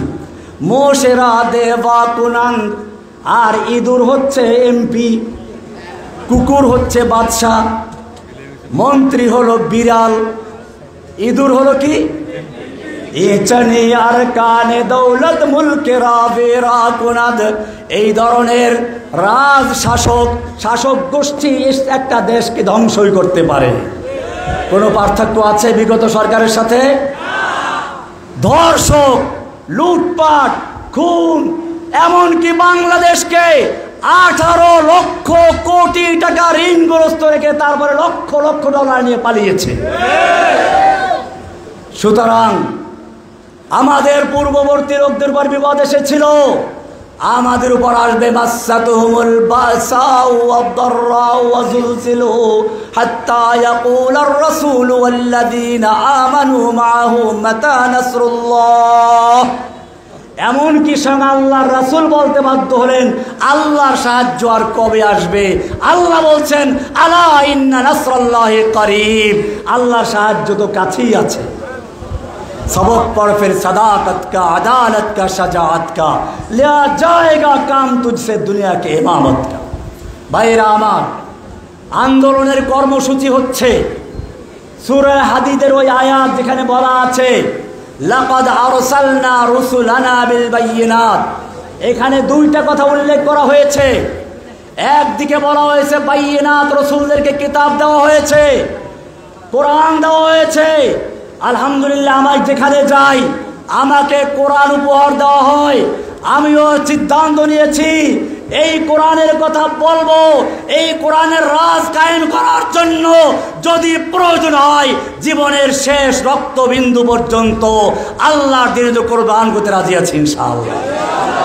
আপনাদেরকেও সেই ময়দানে সাহায্য করার জন্য সহযোগী চাই ভাইয়েরা আমার।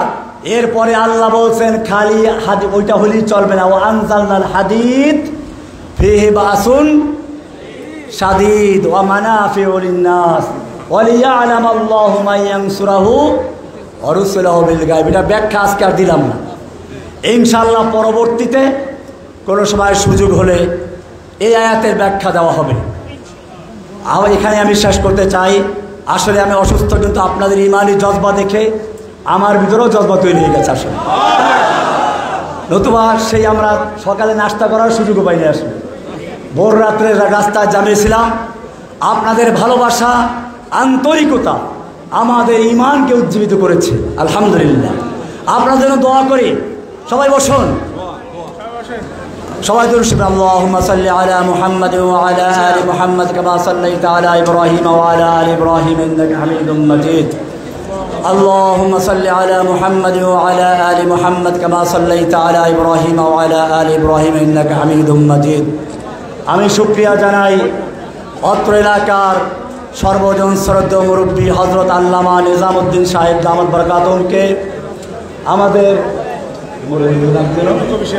আব্দুল কবির সাহেবকে, তিনি আমার বাসায় গিয়েছেন। এরকমভাবে আল্লামা ইদ্রিস সাহেব আমাদের সামনে আছেন, কেন্দ্রীয় নেতা। আল্লাহ তাআলা আমাদের সকলকে কবুল করেন। আলহামদুলিল্লাহ রাব্বিল আলামিন। রব্বুল আলামিন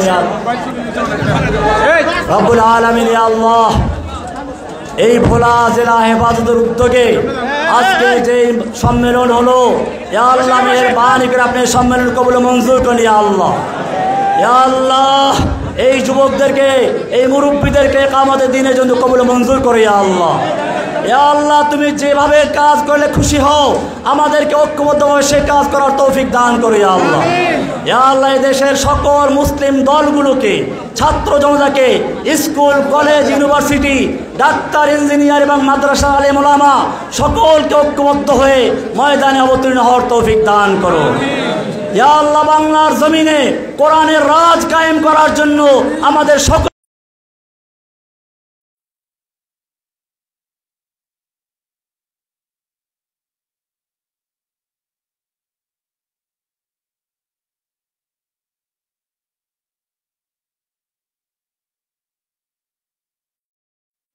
ঝামেলা করবেন না, আমরা বিভিন্নভাবে যাবো।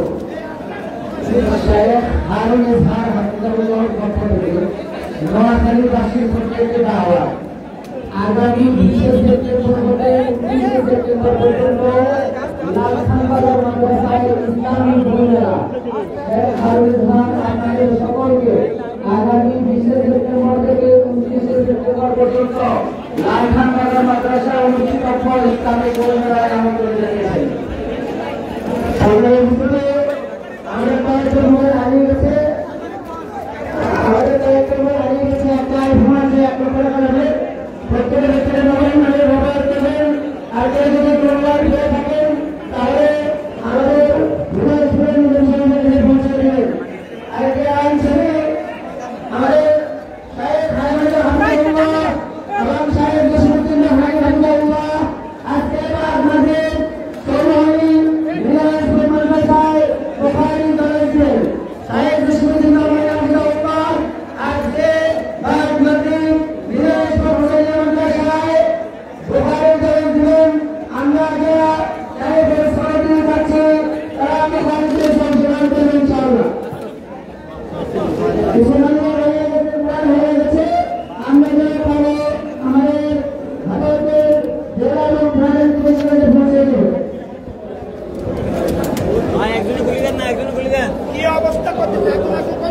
সম্মানিত